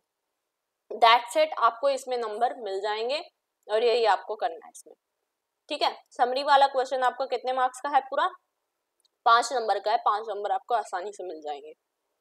अब बढ़ते हैं नेक्स्ट क्वेश्चन की ओर। देखो नेक्स्ट क्वेश्चन आपका आ रहा है प्रीपोजिशंस का। प्रीपोजिशंस जो होती हैं वो नाउन के जगह पर कई बार इस्तेमाल होती हैं। ये बताती है कि नाउन जो है वो किस समय पे, टाइम बताती हैं, ठीक है, या लोकेशन बता रही होती हैं, या किस चीज के साथ वो हुई है तो वो बता रही है। तो प्रीपोजिशन में आता है इन यानी कि में, अगर किसी भी चीज में, किसी भी चीज के अंदर इसकी बात हो रही हो तो इन का इस्तेमाल करेंगे। फॉर यानी के लिए, ठीक है, मैंने उसके लिए ये काम किया, I did it for him, ठीक है। फ्रॉम यानी से, ठीक है, जैसे I got it from him, मुझे ये उससे मिला। टू यानी उसको, को, ठीक है, जैसे मैंने उसको ये दिया या मैंने उसको प्रसाद दिया, I offered prasad to him. By with यानी के साथ, ठीक है। जो इम्पोर्टेंट प्रीपोजिशन है वो है कि ऑन यानी ऊपर अगर है तो, ऑफ यानी किसी चीज का है, ओवर एंड मच मोर, बहुत सारे प्रीपोजिशंस होते हैं। तो ये जो मेन प्रीपोजिशन है वो मैंने आपको बता दी है। तो आपको क्या करना है, आपको ये कुछ लाइंस दी जाती है, सेंटेंस दी जाती है, उन्हीं को फिल इन द ब्लैंक्स जहां पर है उसमें प्रीपोजिशन भरनी है सही। तो फर्स्ट में है any had a passion dash books, यानी कि एनी का बुक्स को लेकर पैशन है। तो एनी का बुक्स को लेकर पैशन है या एनी का बुक्स की तरफ पैशन है, तो इसका क्या आंसर हो जाएगा? फॉर। एनी का बुक्स के लिए पैशन है, तो फॉर का मैंने क्या बताया था? के लिए, है ना। एनी का पैशन यानी कि किसी चीज को लेके हमें ऐसा है कि हाँ हमें ये चीज करनी है, बहुत अच्छी लगती है करने में, तो वही है आपका, ठीक है। उसके बाद है next, health is preferable dash wealth, यानी कि हेल्थ हमेशा वेल्थ से ऊपर आती है, ठीक है। हेल्थ हमेशा वेल्थ से ज्यादा प्रेफरेबल होती है। प्रेफरेबल का मतलब होता है हमेशा वही प्रेफर की जाती है, ठीक है। अगर आपसे कोई बोले कि आपको बहुत सारे पैसे दिए जाएंगे और आपकी हेल्थ बेकार हो, तो आप हमेशा अपनी हेल्थ को चूज करेंगे, क्योंकि हेल्थ होगी तो आप पैसे तो कभी भी कमा सकते हैं, है ना। तो health is preferable to wealth, ठीक है, health is preferable to wealth, ये एक फ्रेज भी है। Next, I exchanged my horse dash a cow, यानी कि मैंने अपना जो एक घोड़ा है एक काउ के साथ, यानी एक गाय के साथ एक्सचेंज कर दिया, के साथ। अभी देखो के साथ के लिए क्या वर्ड है, क्या प्रीपोजिशन यूज होता है? विद, तो यहाँ पर आ जाएगा विद, ठीक है। I exchange my horse with a cow. I am vexed dash his silence, यानी मैं उसकी चुप्पी को लेकर बहुत ज्यादा परेशान हूँ या उसकी चुप्पी के साथ बहुत परेशान हूँ, तो के साथ अगेन यहाँ पर विद आ जाएगा, ठीक है। आई am vexed with his silence. If you want कि आप प्रीपोजिशन को और अच्छे से समझो तो मैं इसके लिए एक कंप्लीट वीडियो लेकर आ जाऊंगी, ठीक है। आप मुझे कमेंट में बता दीजिएगा कि प्रीपोजिशन आप सीखना चाहते हो या नहीं, ठीक है। एक कंप्लीट वीडियो बना देंगे फिर इसके ऊपर। चलिए आगे बढ़ते हैं। अब आगे आपका ज्वाइन करने वाला, सेंटेंसेस को ज्वाइन करने वाला, ठीक है। आपको क्या करना है, सेंटेंस दी गई है, इनको जोड़ना है किसी तरीके से। अब जोड़ने के लिए आपको क्या क्या कनेक्टर का इस्तेमाल करना पड़ेगा? एंड का मतलब क्या होता है? और, ठीक है। और का मतलब होता है या, जहां पर भी या की बात हो रही हो। बट का मतलब होता है लेकिन। इफ का मतलब होता है अगर, ये कनेक्टर बता रही हूँ मैं आपको। बिकॉज का मतलब होता है क्योंकि। नीदर और नोर ये दोनों एक साथ इस्तेमाल होते हैं, और ईदर और ये दोनों एक साथ। नीदर का मतलब होता है ना तो ये, और नोर का मतलब होता है ना ही ये, ठीक है। ईदर मतलब या तो ये या फिर ये, ठीक है। विद का मतलब आपको बताइए के साथ या के लिए, के साथ। सो का मतलब होता है कि हाँ मतलब ऐसे हो गया, सो ये काम होना चाहिए। तो फर्स्ट है आपका, they will send John to school and फिर they will send me to school. अब ये देखो, they will send John to school, मतलब वो स्कूल, जॉन को स्कूल भेजेगी। और उसके बाद लाइन है they will send me to school, और वो मुझे स्कूल भेजेंगे। तो अलग अलग उस तरीके से लिखने से अच्छा है they will send John and मी, ठीक है। इसको यहाँ वाला ये वाला हटा दो, टू स्कूल, तो इसको आप क्या लिखेंगे, they will send John and me to school, यानी कि वो जॉन और मुझे स्कूल भेजेंगे, है ना। यही तो लाइन बनेगी। तो यहाँ पर भी टू स्कूल है, यहाँ पर भी टू स्कूल है, बस यहाँ का मी उठाना है तुम्हें और एंड लगा देना है, बस यहाँ पर बीच में हो जाएगा आपका कंप्लीट। उसके बाद बी पार्ट है do not be a borrower, do not be a lender, यानी कि बोरोवर मतलब कोई जो उधार मांगने वाला होता है, और लेंडर मतलब जो उधार देने वाला होता है। तो यहाँ पर बोला है do not be a borrower, borrower मत बनो और लेंडर भी मत बनो। तो इसमें क्या आ जाएगा, ना तो हमें ये करना है ना हमें ये करना है, तो नाइदर और नॉर वाला कॉन्सेप्ट आ जाएगा। तो डू नॉट बी हटा के, डू नॉट हटा के नाइदर लिख दो यहाँ पे, नाइदर बी अ बोरोवर, यहाँ का डू नॉट हटा दो और यहाँ पे नॉर लिख दो, नॉर बी अ लेंडर, ठीक है। Neither be a borrower nor be a lender. अगर यहाँ पे बोलता कि यहाँ पे अगर नॉट नहीं होता ना, अगर यहाँ पे नॉट नहीं होता तो यहाँ पे आप लिखते डू हटा के either be a borrower either be a lender, ठीक है। जहां पर भी नॉट आ जाए, जहां पर भी दो सेंटेंस में नॉट आ जाए, वहां पर आपको नाइदर और नॉर का इस्तेमाल करना है, और जहां पर भी डू आ जाए दो सेंटेंस में, वहां पर आइदर और का इस्तेमाल करना है। उसके बाद है he did not appear in the test, he was fined. He did not appear in the test मतलब वो अपीयर नहीं हुआ टेस्ट में, और उसके बाद उसको फाइन लगा दिया गया। तो यहाँ पे इसका क्या आ जाएगा, he did not appear in the test so he was fined, so he was fined, ठीक है। या फिर आप कह सकते हैं कि वो अपीयर नहीं हुआ टेस्ट में इसीलिए उसको फाइन लगा दिया गया। यहाँ पे बस आपको सो का इस्तेमाल करना है बीच में, आपको कुछ यहाँ पे काटना नहीं है। एंड भी कर सकते हैं, he did not appear in the test and he was fine। उसके बाद है wise man love truth fools shun it, wise man love truth fools shun it मतलब जो बुद्धिमान व्यक्ति होते हैं उनको ट्रूथ पसंद आता है, सच पसंद आता है, फूल्स जो होते हैं उनको पसंद नहीं आता है, वो उसकी मिथ्या करते हैं।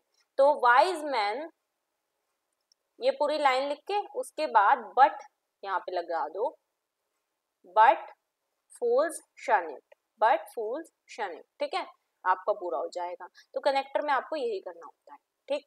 अब उसके बाद है चेंज द वॉइस, 3 नंबर का है चेंज द वॉइस। इसमें क्या है, आपको एक सेंटेंस दी जाएगी, उसकी आपको वॉइस बदलनी है। Nobody has opened this box so far, nobody has opened this box so far, यानी कि ये जो बॉक्स है ये अभी तक किसी ने भी नहीं खोला। तो इसका आपको अगर वॉइस चेंज करना है तो आप क्या लिखेंगे, दिस बॉक्स, शुरुआत किस चीज के बारे में हो रही है उस चीज से करेंगे, this box has been opened by anybody, has not been opened by anybody, ठीक है। यानी कि ये जो बॉक्स है ये किसी के द्वारा नहीं खोला गया। यहाँ पर nobody था, anybody कर दिया हमने, nobody has opened this box so far, ये बक्सा किसी के द्वारा नहीं खोला गया, और यहाँ पर हमने इस बॉक्स के बारे में, बॉक्स से ही स्टार्ट कर दिया। अब ये है the cup has been broken, ये जो कप है वो टूट गया है, कप टूट गया है।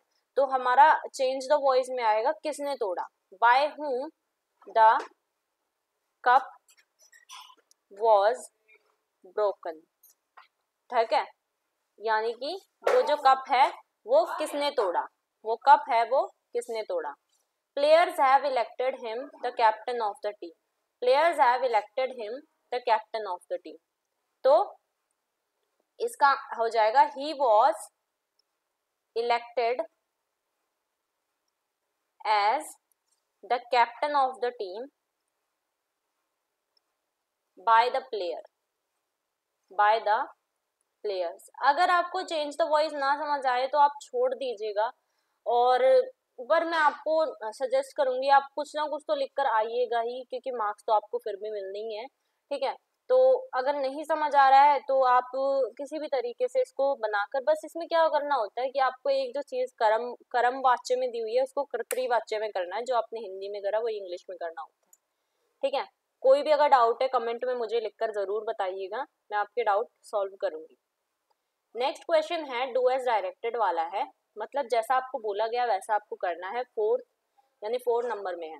ए पार्ट है इसका, as soon as the bell rang they ran out of the room, यानी कि जैसे ही बेल बजी, जैसे ही बेल बजी वो कमरे से बाहर चले गए, वो कमरे से बाहर चले। देखो तो इसमें हमें बोला गया है कि हमें बिगिन करना है, हमें अपनी लाइन शुरू करनी है नो सूनर से। अब जब भी नो सूनर से लाइन शुरू करनी हो वहां पर बीच में हमें देन का इस्तेमाल करना होता है, ये बात याद रखना, ठीक है। As soon as the bell rang, जैसे ही बेल बजी सभी जो हैं जो कमरे से बाहर चले गए, ठीक है। तो यहाँ पर आपने लाइन शुरू करनी है नो सूनर से, no sooner has the bell rang, no sooner has the bell rang then the children ran out, ठीक है। Then the children ran out, यानी कि जैसे ही बेल बजी, जैसे ही बेल बजी तो जो बच्चे थे वो बाहर निकल गए। देन यहाँ पर हमें बीच में इस्तेमाल करना है, ठीक है। हैज द बेल रैंग, यहाँ पर एज जो था उसको हमें हैज बनाना है, has the bell rang they ran out of the room. अब नेक्स्ट है आपका a most happy life he leads, यानी कि एक बहुत ही ज्यादा खुशहाल जिंदगी वो जी रहा है। अब हमें बिगिन किससे करना है, ही से बिगिन करना है, शुरुआत हमें ही से करनी है अपनी लाइन की। He leads the most happy life, he leads the most, he leads तो आपको यहाँ पे ही जो है आपको पता है ही के बाद लीड्स है, तो लीड्स हमने लिख दिया। उसके बाद इधर से आपको इधर आना है, इधर से ऐसे आना है, आ लिख दो या द लिख दो, most happy life, most happy life वो वही रहेगा सेम, आपकी सेंटेंस हो जाएगी कंप्लीट। नेक्स्ट है the lily is not as beautiful as the rose, यानी कि जो लिली होती है वो रोज की जितनी ब्यूटीफुल नहीं होती है। अब बिगिन किससे करना है, रोज से, रोज से बिगिन करना है। तो हमें पता है लिली ब्यूटीफुल नहीं है रोज जितनी, तो हमें लिख देना है the rose is beautiful then lily, lily से ज्यादा सुंदर कौन है, रोज है। अब है the pardon was granted after the man had died, यानी कि जैसे ही जो आदमी था वो मरा, उसके मरने के बाद माफी मिल गई। बिगिन करना है it was after the man death pardon was granted, it was after the man death pardon was granted, ठीक है। ये भी आई थिंक आपको थोड़ा कम समझ आया होगा, लेकिन जिस तरीके से मैंने आपको बताया वैसे ही आपको करना है, 4 नंबर आपको मिल जाएंगे। अब नेक्स्ट क्वेश्चन आता है आपका एक पैराग्राफ लिखने वाला, ये आपको 100 नंबर में 100 वर्ड्स में लिखना होता है। कोई एक टॉपिक पे पैराग्राफ लिख दो, 5 नंबर आपको मिल जाएंगे। फर्स्ट सेकंड थर्ड 3 टॉपिक आपको दिए गए हैं। पहला टॉपिक है कोई भी हिस्टोरिकल फिगर जिसको आप एडमायर करते हैं उसके बारे में लिख दो, या फिर कोई इंपॉर्टेंट इंसिडेंट है आपके बचपन का उसके बारे में लिख दो, या पॉल्यूशन के बारे में। बहुत से बच्चे जो पॉल्यूशन के बारे में लिख देते हैं, तो मैंने पॉल्यूशन टॉपिक लिया है और ये टॉपिक ऐसा है कि हर बार रिपीट हो ही जाता है पॉल्यूशन का। और इसके अलावा ये जो some important incident of your childhood, आपके बचपन की कोई भी ऐसा इंसिडेंट जो कि इम्पोर्टेंट है आपके लिए, ठीक है, वो आप अपने आप से खुद भी बहुत सारी सेंटेंसेस बना के इसको लिख सकते हो, तो आपके लिए थोड़ा इजी हो जाएगी ये 2 टॉपिक। और कोई भी हिस्टोरिकल फिगर जो आप एडमायर करते हो, तो ये जो पैराग्राफ होते हैं ये आपको इस तरीके से लिखने होते हैं कि आप क्या सोचते हैं इनके बारे में। पॉल्यूशन वाला मैं आपको दिखा देती हूँ एक बार, ठीक है। पॉल्यूशन वाला पैराग्राफ है ये, पैराग्राफ ऑन पॉल्यूशन। तो देखो पैराग्राफ पॉल्यूशन पे लिखने के लिए आपको 5 नंबर का ये पूरा क्वेश्चन है, ठीक है। तो 5 नंबर आपको बहुत अच्छे से इसमें लिखना है। पॉल्यूशन क्या है, pollution basically introduction of hazards substances into the environment, मतलब कि हमारा जो एनवायरनमेंट है उसमें हैजार्डस सब्सटेंसेस जो हमारे जहरीले पदार्थ होते हैं वो अगर मिल जाएं तो उसको पॉल्यूशन बोलते हैं। ये सब्सटेंसेस पॉल्यूटेंट्स कहलाते हैं, इनको हम पॉल्यूटेंट्स कहते हैं। Generally obtained from human nature as well as human activities, ये ह्यूमन एक्टिविटीज के उससे भी ऑब्टेन किए जाते हैं। Pollutants when blended with the environment degrade the quality of air water and soil. अब पॉल्यूटेंट्स जब एनवायरनमेंट में मिलते हैं तो क्या होता है, एयर वाटर और सॉइल ये 3 ऐसी चीजें हैं जो हमारे लिए इम्पोर्टेंट है और इन्हीं की क्वालिटी को डिग्रेड कर देते हैं। तो कितने टाइप के पॉल्यूशन बनते हैं, पॉल्यूशन हमारे जो है 4 टाइप के होते हैं, air pollution, water pollution, noise pollution and soil pollution. तो ये जितने भी टाइप के पोल्यूशन होते हैं ये केयरलेसनेस के कारण या इनसिंसियरिटी होती है लोगों में, उसके कारण फैलते हैं। इनके कुछ कारण जैसे हैं rapid industrialisation, haphazard urbanization, population explosion and advancement in science and technology are some of the leading causes of pollution today. ठीक है, rules set by the pollution control board should be made stricter. Sewage should be properly treated before draining them into water bodies. More and more trees should be planted and usage of electric vehicles should be promoted in order to check out pollution. ठीक है, तो पूरा मैंने इसमें हमें क्या लिखना था इस पॉल्यूशन वाले हमें टॉपिक पे, कोई भी अगर टॉपिक है तो पहले उस टॉपिक के बारे में समझाओ, what is that topic about. ठीक है, किस बारे में है, जैसे पॉल्यूशन है तो पॉल्यूशन किस बारे में, क्या होता है पॉल्यूशन, ठीक है, कब फैलता है, व्हेन, कितने प्रकार का होता है, हाउ भी लिखना और फिर उसके टाइप्स भी लिखना। ठीक है, टाइप्स भी लिखना, कितने टाइप्स का होता है। इसको रोकने के लिए, रोकथाम करने के लिए हम क्या कर सकते हैं, steps to prevent them, steps to prevent, उसको रोकने के लिए क्या कर सकते हैं। जैसे पॉल्यूशन एक टॉपिक है तो उस पे आ गया तो वो आपको इस तरीके से लिखना पड़ेगा। ठीक है, पैराग्राफ में हम अपने खुद के व्यूज बताते हैं कि हम उस टॉपिक के बारे में क्या सोचते हैं। नो मैटर आपको कुछ भी समझ आ रहा है आप वो लिख दीजिए, आपको मार्क्स मिल जाएंगे। ठीक है, 5 मार्क्स का है तो एटलीस्ट आपको इतना लिखना है कि आपको 3 to 4 मार्क्स आराम से मिल जाए। जिन बच्चों को बिल्कुल नहीं आता उनकी बात कर रही हूँ, जिनको आता है वो तो बहुत अच्छे से 5 मार्क्स ले ही आएंगे। ठीक है, अब बढ़ते हैं आगे। अब आता है लेटर। लेटर एक प्रिंसिपल को लिखना है आपको, आपके स्कूल का प्रिंसिपल है। रेमिशन ऑफ फाइन, यानी कि आपके ऊपर लाइब्रेरी की बुक्स आपने रिटर्न नहीं करी है, उसके लिए आपको एक फाइन लगा दिया गया है, उस फाइन को आपको माफ करवाना है। ठीक है, उसके लिए लेटर लिखना है प्रिंसिपल को। 5 नंबर में ये क्वेश्चन है। अब लेटर हमेशा 2 टाइप के होते हैं, ये आपको पता है, इनफॉर्मल होता है एक तो, और एक होता है आपका फॉर्मल। और पेपर में आपका हमेशा फॉर्मल लेटर आता है, तो फॉर्मल लेटर का फॉर्मेट आप अच्छे से देख लीजिएगा। अब हम लेटर देख लेते हैं, लेटर क्या है।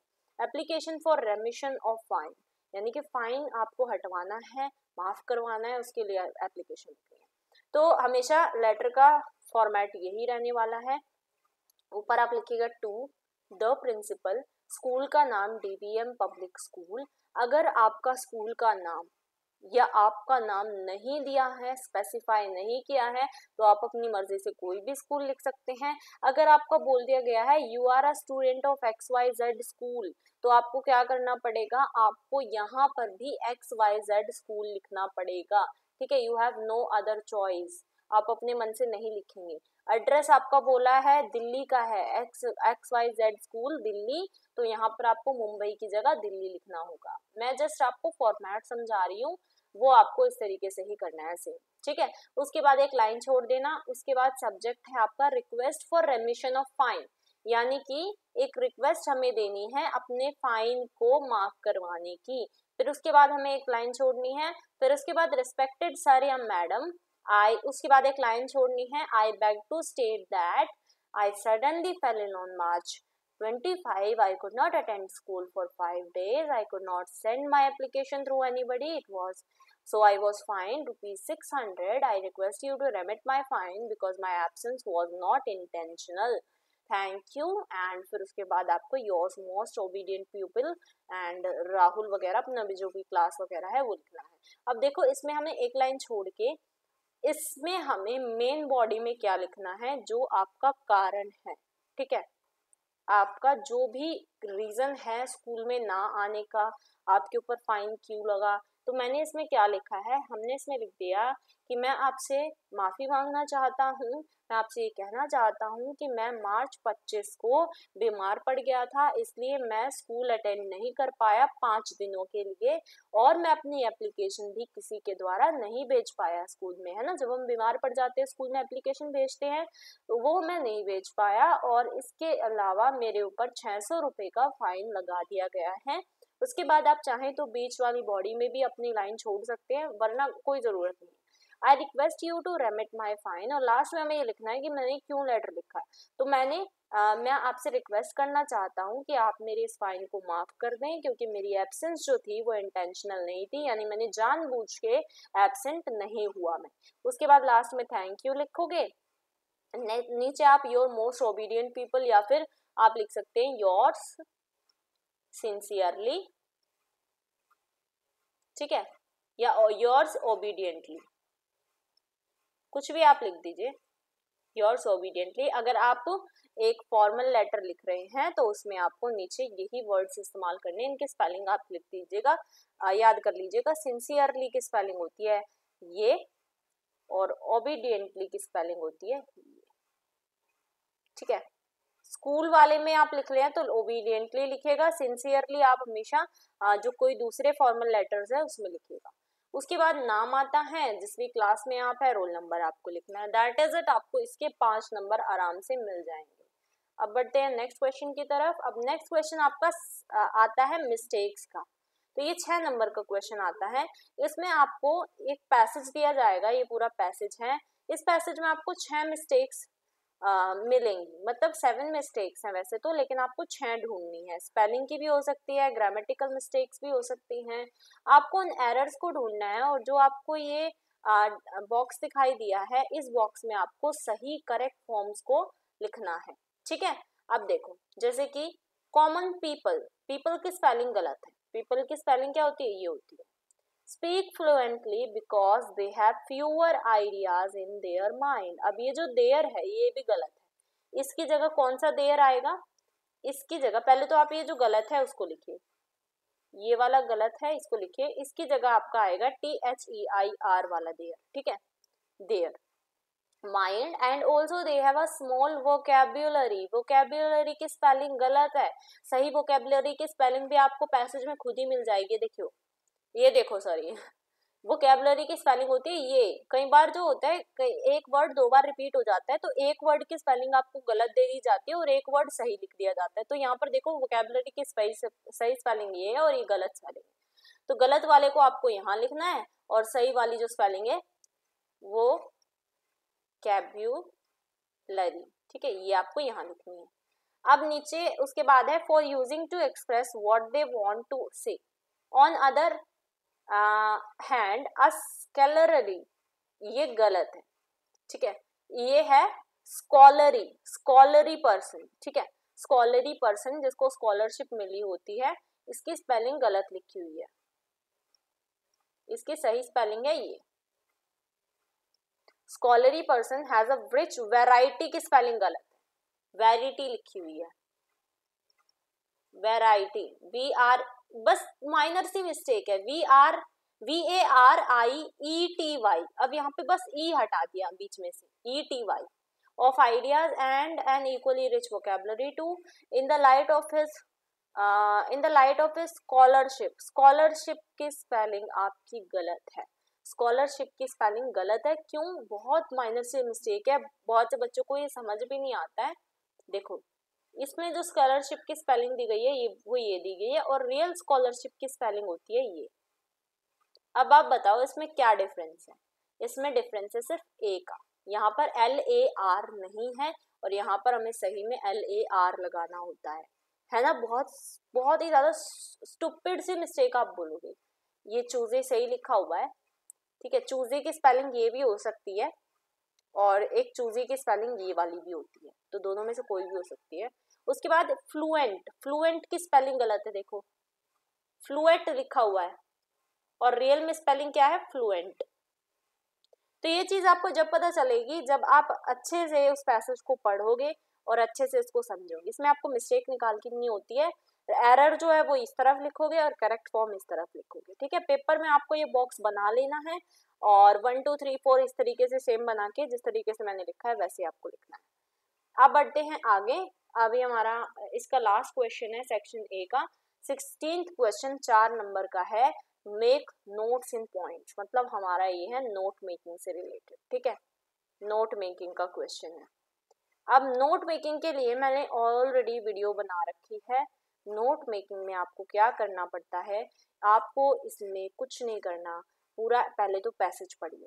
पैसेज पढ़ने के बाद पूरा बहुत बड़ा पैसेज है ये, यहाँ तक आपका पूरा पैसेज है। क्या करना है आपको, पैसेज पढ़ने के बाद जस्ट फॉर एग्जांपल मान लीजिए, वेट अ मिनट, मान लीजिए मैंने पूरा एक पैसेज आपको दे दिया, ठीक है, वो पैसेज आपका बहुत बड़ा है, related to something, just for example मैंने आपको इंडिया के ऊपर एक पैसेज दिया, ठीक है। अब उसके ऊपर मैंने क्या क्या चीजें लिखी हैं, बहुत बड़ा मैंने पैसेज दे दिया। नोट मेकिंग का मतलब क्या होता है, नोट मेकिंग का मतलब ये होता है कि उस पैसेज में से आपने क्या क्या चीजें समझी हैं, क्या क्या चीजें आपको समझ में आई हैं, और उस चीज को फिर शॉर्ट नोट की तरह बनाना, ताकि जब भी आपको उसको नेक्स्ट टाइम आप पढ़ें तो पूरा पैसेज आपको पढ़ने की जरूरत ना पड़े, आप अकेले उस नोट को उठा लें और उस नोट में से फिर आप आराम से पढ़ लें कि उस चीज में क्या क्या लिखा होता है। अब जैसे फॉर एग्जाम्पल इसी को हम करके देखते हैं, ठीक है। अब देखो ये पूरा एक पैसेज आपको दिया हुआ है। अब इस पैसेज को हम अगर पढ़ें तो ये पैसेज सबसे पहले the great wall of China, the great wall of China. अब यहाँ पर हमने हमारा शीर्षक हमें पता चल गया, तो सबसे ऊपर नोट मेकिंग में आप लिखोगे the great wall of China, ठीक है। हमेशा नोट मेकिंग में एक टाइटल आप जरूर लिखना, ठीक है, टाइटल जरूर आता है नोट मेकिंग में।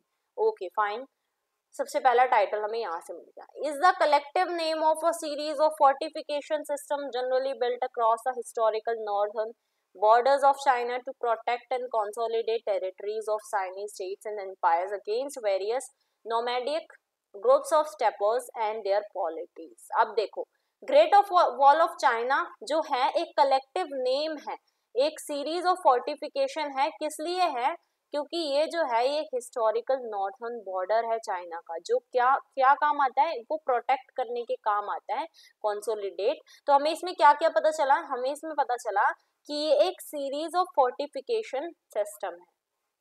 तो देखो हमें यहाँ पर नंबर 1 पॉइंट डालना है, नंबर 1 पॉइंट में डालेंगे हम ग्रेट सीरीज।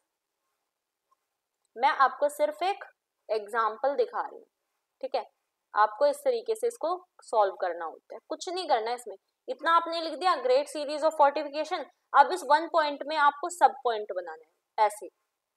अब इसके अंदर कुछ ढूंढो, built across the historical northern borders of China, historical northern borders of China, तो ये आपने लिख दिया इसके अंदर historical northern borders of China, ठीक है। अब इसी के अंदर भी आपको सेकंड पॉइंट और लिखना है। अब इस सेकंड पॉइंट में क्यों बनाई गई है, to protect and consolidate territories of Chinese states, तो क्यों बनाई गई है, to protect and consolidate borders of Chinese states.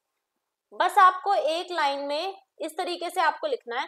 फिर उसके बाद अगर आप चाहें तो इस सेकंड पॉइंट में भी इस तरीके से सब पॉइंट बना सकते हैं। पॉइंट्स बना के आप चाहें तो इस तरीके से लिख सकते हैं कि ये जो है ये स्टेपर्स एंड देयर पॉलिटीज के द्वारा बनाया गया, ठीक है।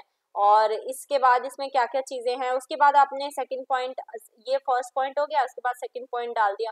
कितने पॉइंट बनाने हैं, कितने पॉइंट बना सकते हैं आप, आपका ये पूरा जो होता है ये 4 नंबर का क्वेश्चन है, तो आप चाहें तो इसमें अगर 4 पॉइंट्स बना देंगे इस तरीके के, ठीक है, 1 2 के अंदर फिर आपने अंदर की लाइन लिख दी, ठीक है, इसको पूरा पढ़िए, उसके बाद इंपॉर्टेंट लाइन छाटिए, उसके बाद यहाँ पर लिख दिए मेन लाइन ये आ गई, उसके अंदर फिर 1 करके इसकी लाइन आ गई, 2 करके फिर सेकंड इसकी लाइन आ गई, उसके बाद 3 पॉइंट डाल दिया, थर्ड पॉइंट में फिर मेन लाइन आ गई, ठीक है। फिर थर्ड पॉइंट के नीचे जब आप नीचे लिखेंगे तो ये याद रखिए बिल्कुल उसके नीचे यहाँ पर नहीं लिखना है, उसके थोड़ा सा गैप देके इस तरह लिखना है, ठीक है। इस तरफ मार्जिन करके लिखना है। वैसे ही थर्ड पॉइंट के नीचे एक और पॉइंट लिख दिया, सेकंड पॉइंट लिख दिया, ठीक है। उसके बाद फोर्थ पॉइंट बना दिया, फिर उसके बाद मेन लाइन लिख दी, फिर उसके बाद उसका फर्स्ट पॉइंट। अगर फर्स्ट पॉइंट में भी कुछ इंपॉर्टेंट लग रहा है तो उसका ए पॉइंट बना के उसमें इंपॉर्टेंट चीजें लिख दी। तो ये चीज आपको नोट मेकिंग में करनी होती है, और नोट मेकिंग में आपका जरूरी होता है the great wall of China. अब इसमें इंपॉर्टेंट क्या है, अब इसमें इंपॉर्टेंट एक और चीज आती है, आपका ये नोट मेकिंग अधूरी है अगर आपने इसमें शॉर्ट फॉर्म यूज नहीं करी है। शॉर्ट फॉर्म आपको यूज करनी है। जैसे मैंने फोर्टिफिकेशन पूरा लिख दिया, आपको फोर्टिफिकेशन आप शॉर्ट फॉर्म किसी भी हिसाब से अपनी तरफ से बनाइए। जैसे मैंने नॉर्थन यहाँ पे लिखा हुआ, तो नॉर्थन जब मैं अपनी नोट मेकिंग बनाऊंगी तो इस नॉर्थन को पूरा नहीं लिखूंगी, इस नॉर्थन की जगह पे मैं NORT इतना लिख के मैं इसको छोड़ दूंगी, ठीक है। फिर जब मैं यहाँ पर अपना पूरा ये कंप्लीट कर लूंगी ना, उसको आप चाहे तो इस तरीके से हाईलाइट कर दीजिए, ठीक है। या फिर आप फिर याद रखिए कि मैंने किस चीज को कैसे लिखा। बड़े अगर वर्ड्स आ रहे हैं, बड़े वर्ड्स जैसे कि फॉर एग्जाम्पल कंसोलिडेट आ रहा है, बड़ा वर्ड है, टेरिटरी आ रहा है, बड़ा वर्ड है, बड़े वर्ड को एज इट इज नहीं लिखना है, उसको शॉर्ट फॉर्म बना के लिखिए अपने हिसाब से कोई भी। जैसे कंसोलिडेट है, कंसोलिडेट को आपने CONS ऐसे लिख दिया, बस कंसोलिडेट हो गया आपका। यहाँ पर आप फिर क्या लिखेंगे, एब्रीविएशन, एक बॉक्स बनाएंगे लास्ट में जब आपका पूरा हो जाएगा, एब्रीविएशन यूज्ड, ठीक है। और फर्स्ट एब्रीविएशन कौन सी मैंने यूज की, NORT, NORT। अब इसकी पूरी फॉर्म लिखनी है, क्या है, नॉर्थर्न। इसमें कोई भी स्पेलिंग का भी कोई दिक्कत ही नहीं होगी आपको, क्योंकि स्पेलिंग्स जो है वो आपको यहाँ से मिल जाएंगी, ठीक है। उसके बाद सेकंड पॉइंट, सेकंड में मैंने कौन सा वो बना दिया, कंसोलिडेट का मैंने क्या लिखा, कॉन्स, CONS, फिर उसके बाद पूरी स्पेलिंग लिख दो, कंसोलिडेट है ये, ठीक है। अगर एब्रीविएशन की स्पेलिंग यूज नहीं हो रही है, एब्रीविएशन की स्पेलिंग याद नहीं हो रही है ना, तो ये देखो एब्रीविएशन की स्पेलिंग आपको आपके पेपर में ही मिल जाएगी देखने को, ठीक है। ये देखो, also use recognisable abbreviation. Abbreviation का मतलब बेसिकली होता है शॉर्ट फॉर्म, कि आपको शॉर्ट फॉर्म भी इस्तेमाल करनी है, और उस शॉर्ट फॉर्म को लास्ट में आपको बॉक्स बना के इस तरीके से आपको लिखना है, एब्रीविएशन यूज्ड। स्पेलिंग नहीं याद हो रही है तो यहाँ से आप देख लीजिएगा पेपर में से ही, और जो भी आपने एब्रीविएशन यूज करी है वो सारी यहाँ पर लिखते जाइएगा, ठीक है। ज्यादा से ज्यादा आपको एब्रीविएशन कितनी इस्तेमाल करनी है, 8 एब्रीविएशन आप इस्तेमाल कर लीजिएगा पूरे पैसेज में, ठीक है। नहीं कर सकते हैं तो मतलब 8 तो कर ही लीजिएगा, कोई दिक्कत वाली बात है ही नहीं इसमें। फिर स्पेलिंग आप अपने पैसेज में से देख सकते हैं। तो इस तरीके से आपको पूरा पैसेज पढ़ना है, इंपॉर्टेंट लाइन छाटनी है। इसीलिए मैंने आपसे बोला था कि चाहे आपको बेशक अर्ली आप पहुंच जाए, ठीक है, 10 से 15 मिनट पहले पहुंच जाओ, लेकिन लेट मत पहुंचना, लेट पहुंचोगे आपका नुकसान है। जो ये नोट मेकिंग वाली चीज है, जो ये आपकी समरी वाली चीज है, ये आप पहले ही अगर टिक लगा के रख लोगे ना अपने पेपर में, तो बहुत आसानी होगी आपको पेपर करने में। अब बढ़ते हैं हमारे सेक्शन बी की ओर। अब ये जो सेक्शन है इसमें आपको 2 चॉइस मिलेंगे, जैसा कि मैंने आपको बताया था, ऑप्शन 1 और ऑप्शन 2। अब ऑप्शन 1 जो है वो है रिसेप्शनिस्ट वाला, और ऑप्शन 2 आपका नीचे दिया जाता है ऑफिस यूज वाला, ठीक है। अब आप कोई सा भी कर सकते हैं, मैंने आपको ज्यादातर ऑप्शन 1 करवाया हुआ है, पिछले बार भी मैंने ऑप्शन 1 ही करवाया था। और रिसेप्शनिस्ट वाला जो है मैंने एक पूरी वीडियो डाली हुई है, ठीक है। ये आपके बुक में एक पूरा एक सेक्शन है, उस वीडियो को अगर आप देख लेंगे, मैं आपको आई बटन में वो वीडियो दे दूंगी, और या फिर आपको एंड में वो वीडियो मिल जाएगी, या फिर आप चैनल पे चेकआउट कर लीजिएगा। आपको रिसेप्शनिस्ट की एक वीडियो मिलेगी जिसमें कि मैंने पूरा अच्छी तरीके से रिसेप्शनिस्ट वाले जो पार्ट है उसको समझाया, कैसे क्वेश्चन बनेंगे, किस तरीके का आएगा, ठीक है। अब देखते हैं इसके क्वेश्चन कौन कौन से किस तरीके के आते हैं। सबसे पहला आता है, what are the front office duties of a receptionist. Receptionist की फ्रंट ऑफिस ड्यूटी क्या होती है, तो आपको पता होगा रिसेप्शनिस्ट की जो ड्यूटीज होती हैं, सबसे पहली ड्यूटी आपकी होती है रिसेप्शनिस्ट की कि वो जितने भी कॉल्स आए उनको आंसर करे, आंसर द कॉल्स, ठीक है। उसके बाद सेकंड ड्यूटी उसकी होती है कि वो जितने भी गेस्ट आए, गेस्ट को वेलकम करे। थर्ड ड्यूटी उसकी होती है, सभी जितने भी डॉक्यूमेंट्स होते हैं ना, मतलब जो रिलेटेड टू आपके अराइवल के टाइम के डॉक्यूमेंट होते हैं, गेस्ट अगर आ रहे हैं, अराइवल्स पे हो रहे हैं, वो वाले डॉक्यूमेंट उसको मैनेज करने होते हैं, थर्ड ड्यूटी उसकी ये होती है। फोर्थ ड्यूटी उसकी ये होती है कि कोई भी अगर जा रहा है गेस्ट, तो उसको कोई मतलब तकलीफ ना हुई हो, ठीक है, हेल्प करना उसको, या फिर ऑफर करना उसको कोई भी हेल्प, तो वो सारा काम भी रिसेप्शनिस्ट का होता है। तो ये चीज आप प्लीज याद कर लीजिएगा, ये मैंने जो पॉइंट्स लिखे हैं आपको मार्क्स मिल जाएंगे इनमें। आगे बढ़ लेते हैं। फर्स्ट पॉइंट आपको पता चल गया, 6 नंबर का ये पूरा क्वेश्चन है, तो कम से कम आपको इतनी ड्यूटीज लिख देनी है रिसेप्शनिस्ट की। मैंने आपको बता दिया रिसेप्शनिस्ट की कुछ ड्यूटीज होती हैं, ठीक है, आंसर करना कॉल्स को, गेस्ट को वेलकम करना, डॉक्यूमेंट्स मैनेज करना, ऑफर करना हेल्प, या फिर फिफ्थ ड्यूटी उसकी हो सकती है कि वो जो है कोई भी अगर उसको कोई भी क्वेरी लेकर आ रहा है, क्वेरीज को सॉल्व करना, क्वेरीज सॉल्यूशन देना, ठीक है, to give solution to the queries, ठीक है, कोई भी अगर दिक्कत हो रही है मैनेजर से बात करवाना, मैनेजर से अपॉइंटमेंट या फिर मैनेजर से बात करवाना। तो मैंने आपको 6 दे दी हैं, और भी आपको मिल जाएंगी, और ये आपको याद करनी है क्योंकि ड्यूटीज हमेशा आती है। नेक्स्ट है while attending a telephone call why do you have to decide quickly, 1 number में है।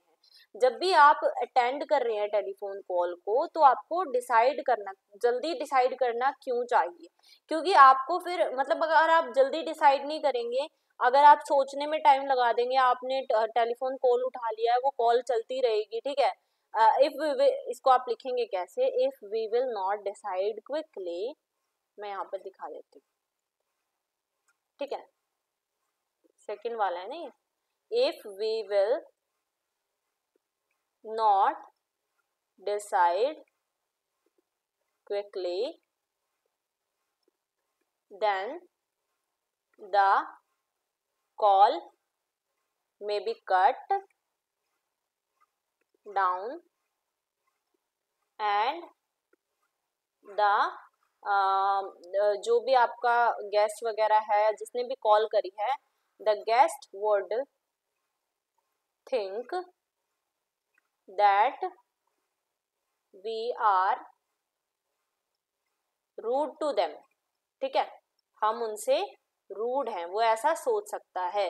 अगर हमने कॉल जल्दी नहीं उठाई, हमने अगर डिसाइड नहीं किया कि हमें क्या बोलना है, तो कॉल या तो वो काट देगा, कट जाएगी, या तो कॉल, या फिर गेस्ट सोचेगा कि ये कितना ज्यादा रूड है, ये ढंग से बात नहीं कर रहा है, ठीक है। अब नेक्स्ट आता है आपका कन्वर्सेशन को पूरा करने का। अब ये देखो कन्वर्सेशन बहुत इजी आती है, 4 नंबर का है। रिसेप्शनिस्ट कह रहा है good morning KD tennis office, KD tennis office का रिसेप्शनिस्ट है सायन, वो कह रही है गुड मॉर्निंग आई एम, अब इसका क्या नाम है, सायन, तो ये सायन आपको यहाँ लिख देना है, आई एम सायन, ठीक है।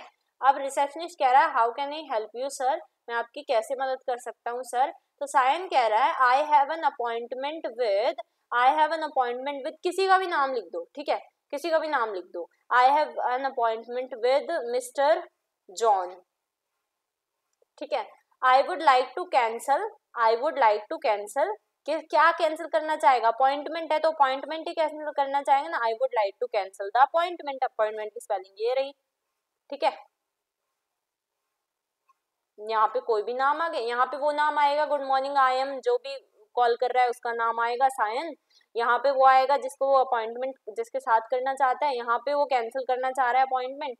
रिसेप्शनिस्ट क्या कहेगा, sorry sir he isn't there at the moment, would you call back, है ना, वो कह रहा है कि सॉरी सर, रिसेप्शनिस्ट कह रहा है कि वो अभी यहाँ पर नहीं है, इस मोमेंट पे मिस्टर जॉन यहाँ पर नहीं है, क्या आप कॉल बैक कर सकते हैं, वुड यू कॉल बैक, या फिर वो कहेगा would you drop a message for him, would you drop a message for him, ठीक है, would you like to drop a message for him, या फिर वो कहेगा कॉल बैक करने के लिए। तो बस यही था आपका कन्वर्सेशन, आपकी पूरी हो जाएगी। अब आपका सेकंड लास्ट क्वेश्चन है 2 नंबर का, what should one do if one has not heard the message, what should one do if one has not heard the message, यानी कि अगर किसी बंदे ने आपका मैसेज ही नहीं सुना तो आप क्या करेंगे, तो आप क्या करते हैं ना, आप दोबारा से रिपीट करेंगे, you will repeat the sentence, या फिर you will ask हिम या her to clear the line, है ना। कई बार ऐसा होता है कि नेटवर्क लाइन नहीं आती है, तो आप उससे बोलेंगे या तो आप अपनी लाइन क्लियर करिए, दोबारा कॉल करिए, या फिर यू विल आस्क हिम या हर टू कॉल अगेन। ठीक है, तो अगर किसी को अगर उसने मैसेज को नहीं सुना है तो आप उसको रिपीट करने के लिए कहेंगे सेंटेंस को। ठीक है, मतलब आप कहेंगे कि मैं रिपीट कर दूं सेंटेंस को, आप उसको कहेंगे कि लाइन को क्लियर करें, या फिर आप उससे कहेंगे कि कॉल अगेन करें, दोबारा कॉल करें। अब नेक्स्ट और लास्ट क्वेश्चन है, इमरजेंसी सर्विसेज क्यों रिक्वायर्ड होती है। 2 नंबर का है, इमरजेंसी सर्विसेज क्यों रिक्वायर्ड होती है। कोई भी इमरजेंसी सर्विसेज अगर आपको दी जाती हैं तो इसलिए दी जाती है कि कोई इमरजेंसी अगर आ जाए तो उसमें वो चीजें फिर in emergency these services can be used। ठीक है, ये इस्तेमाल में आती हैं। एंड सेकंड पॉइंट हो सकता है कि अगर कोई ऐसा इंसान है जो आपकी बात नहीं सुन रहा है तो उस समय पे भी इमरजेंसी सर्विसेज आपको कुछ दी जाती हैं। इमरजेंसी सर्विसेज में आपका एड्स वगैरह आता है। ठीक है, एड्स वगैरह मतलब जैसे कि किसी को चोट लग गई तो उसको इमरजेंसी सर्विसेज देनी है, उसके लिए आपको दी जाती है, ताकि कोई भी अनहोनी ना हो, किसी भी तरीके का कोई एक्सीडेंट ना हो, तो इसके लिए ये जो इमरजेंसी सर्विसेज है ये दी जाती हैं। इसके अलावा जैसे आग लग जाए, ठीक है, फायर हो जाए, तो फायर के लिए फायर एक्सटिंग्विशर दिए जाते हैं, जो एक रिसेप्शनिस्ट को बोला जाता है कि वो उसको अच्छी तरह से समझे किस तरीके से आग बुझानी है ताकि आगे कोई भी नुकसान ना हो। ठीक है, इसलिए ये सर्विसेज दी जाती है। 2 नंबर का ये पूरा क्वेश्चन था। और नीचे आपका बैक ऑफिस वाला है। ठीक है, नीचे आपका जो ऑफिस यूज वाला होता है वो वाला पार्ट है। ये आप चाहें तो कर सकते हैं, बाकी सेम है ये भी और ऊपर का भी। ठीक है, मैंने आपको रिसेप्शनिस्ट वाला आपको करवा दिया है। एंड यहाँ पे आपकी वीडियो हो जाती है कंप्लीट। आई होप आपको ये वीडियो पसंद आई होगी। पसंद आई है तो लाइक करिए, शेयर करिए and subscribe to our channel for more such videos. And please हमारी प्लेलिस्ट को चेकआउट जरूर कर लीजिएगा। उम्मीद करती हूँ इंग्लिश का पेपर आपके लिए आसान बन गया होगा और आपको पूरी अच्छी तरह से मैंने समझा दिया है किस तरीके से आपको पेपर करना है, क्या चीजें आपको इसमें ध्यान में रखनी है। ठीक है, सेम इसी तरीके के पेपर पैटर्न रहने वाला है, कोई तकलीफ की तो बात है ही नहीं, है ना। चलिए, कमेंट करके मुझे बताइएगा कौन कौन से ऐसे क्वेश्चन थे जो आपको पहले से आते थे और कौन से ऐसे क्वेश्चन है जो आपने आज इस वीडियो में सीखे हैं। मुझे बहुत अच्छा लगेगा और मुझे मोटिवेशन मिलेगी और अच्छे वीडियोस बनाने के लिए। Thanks for watching.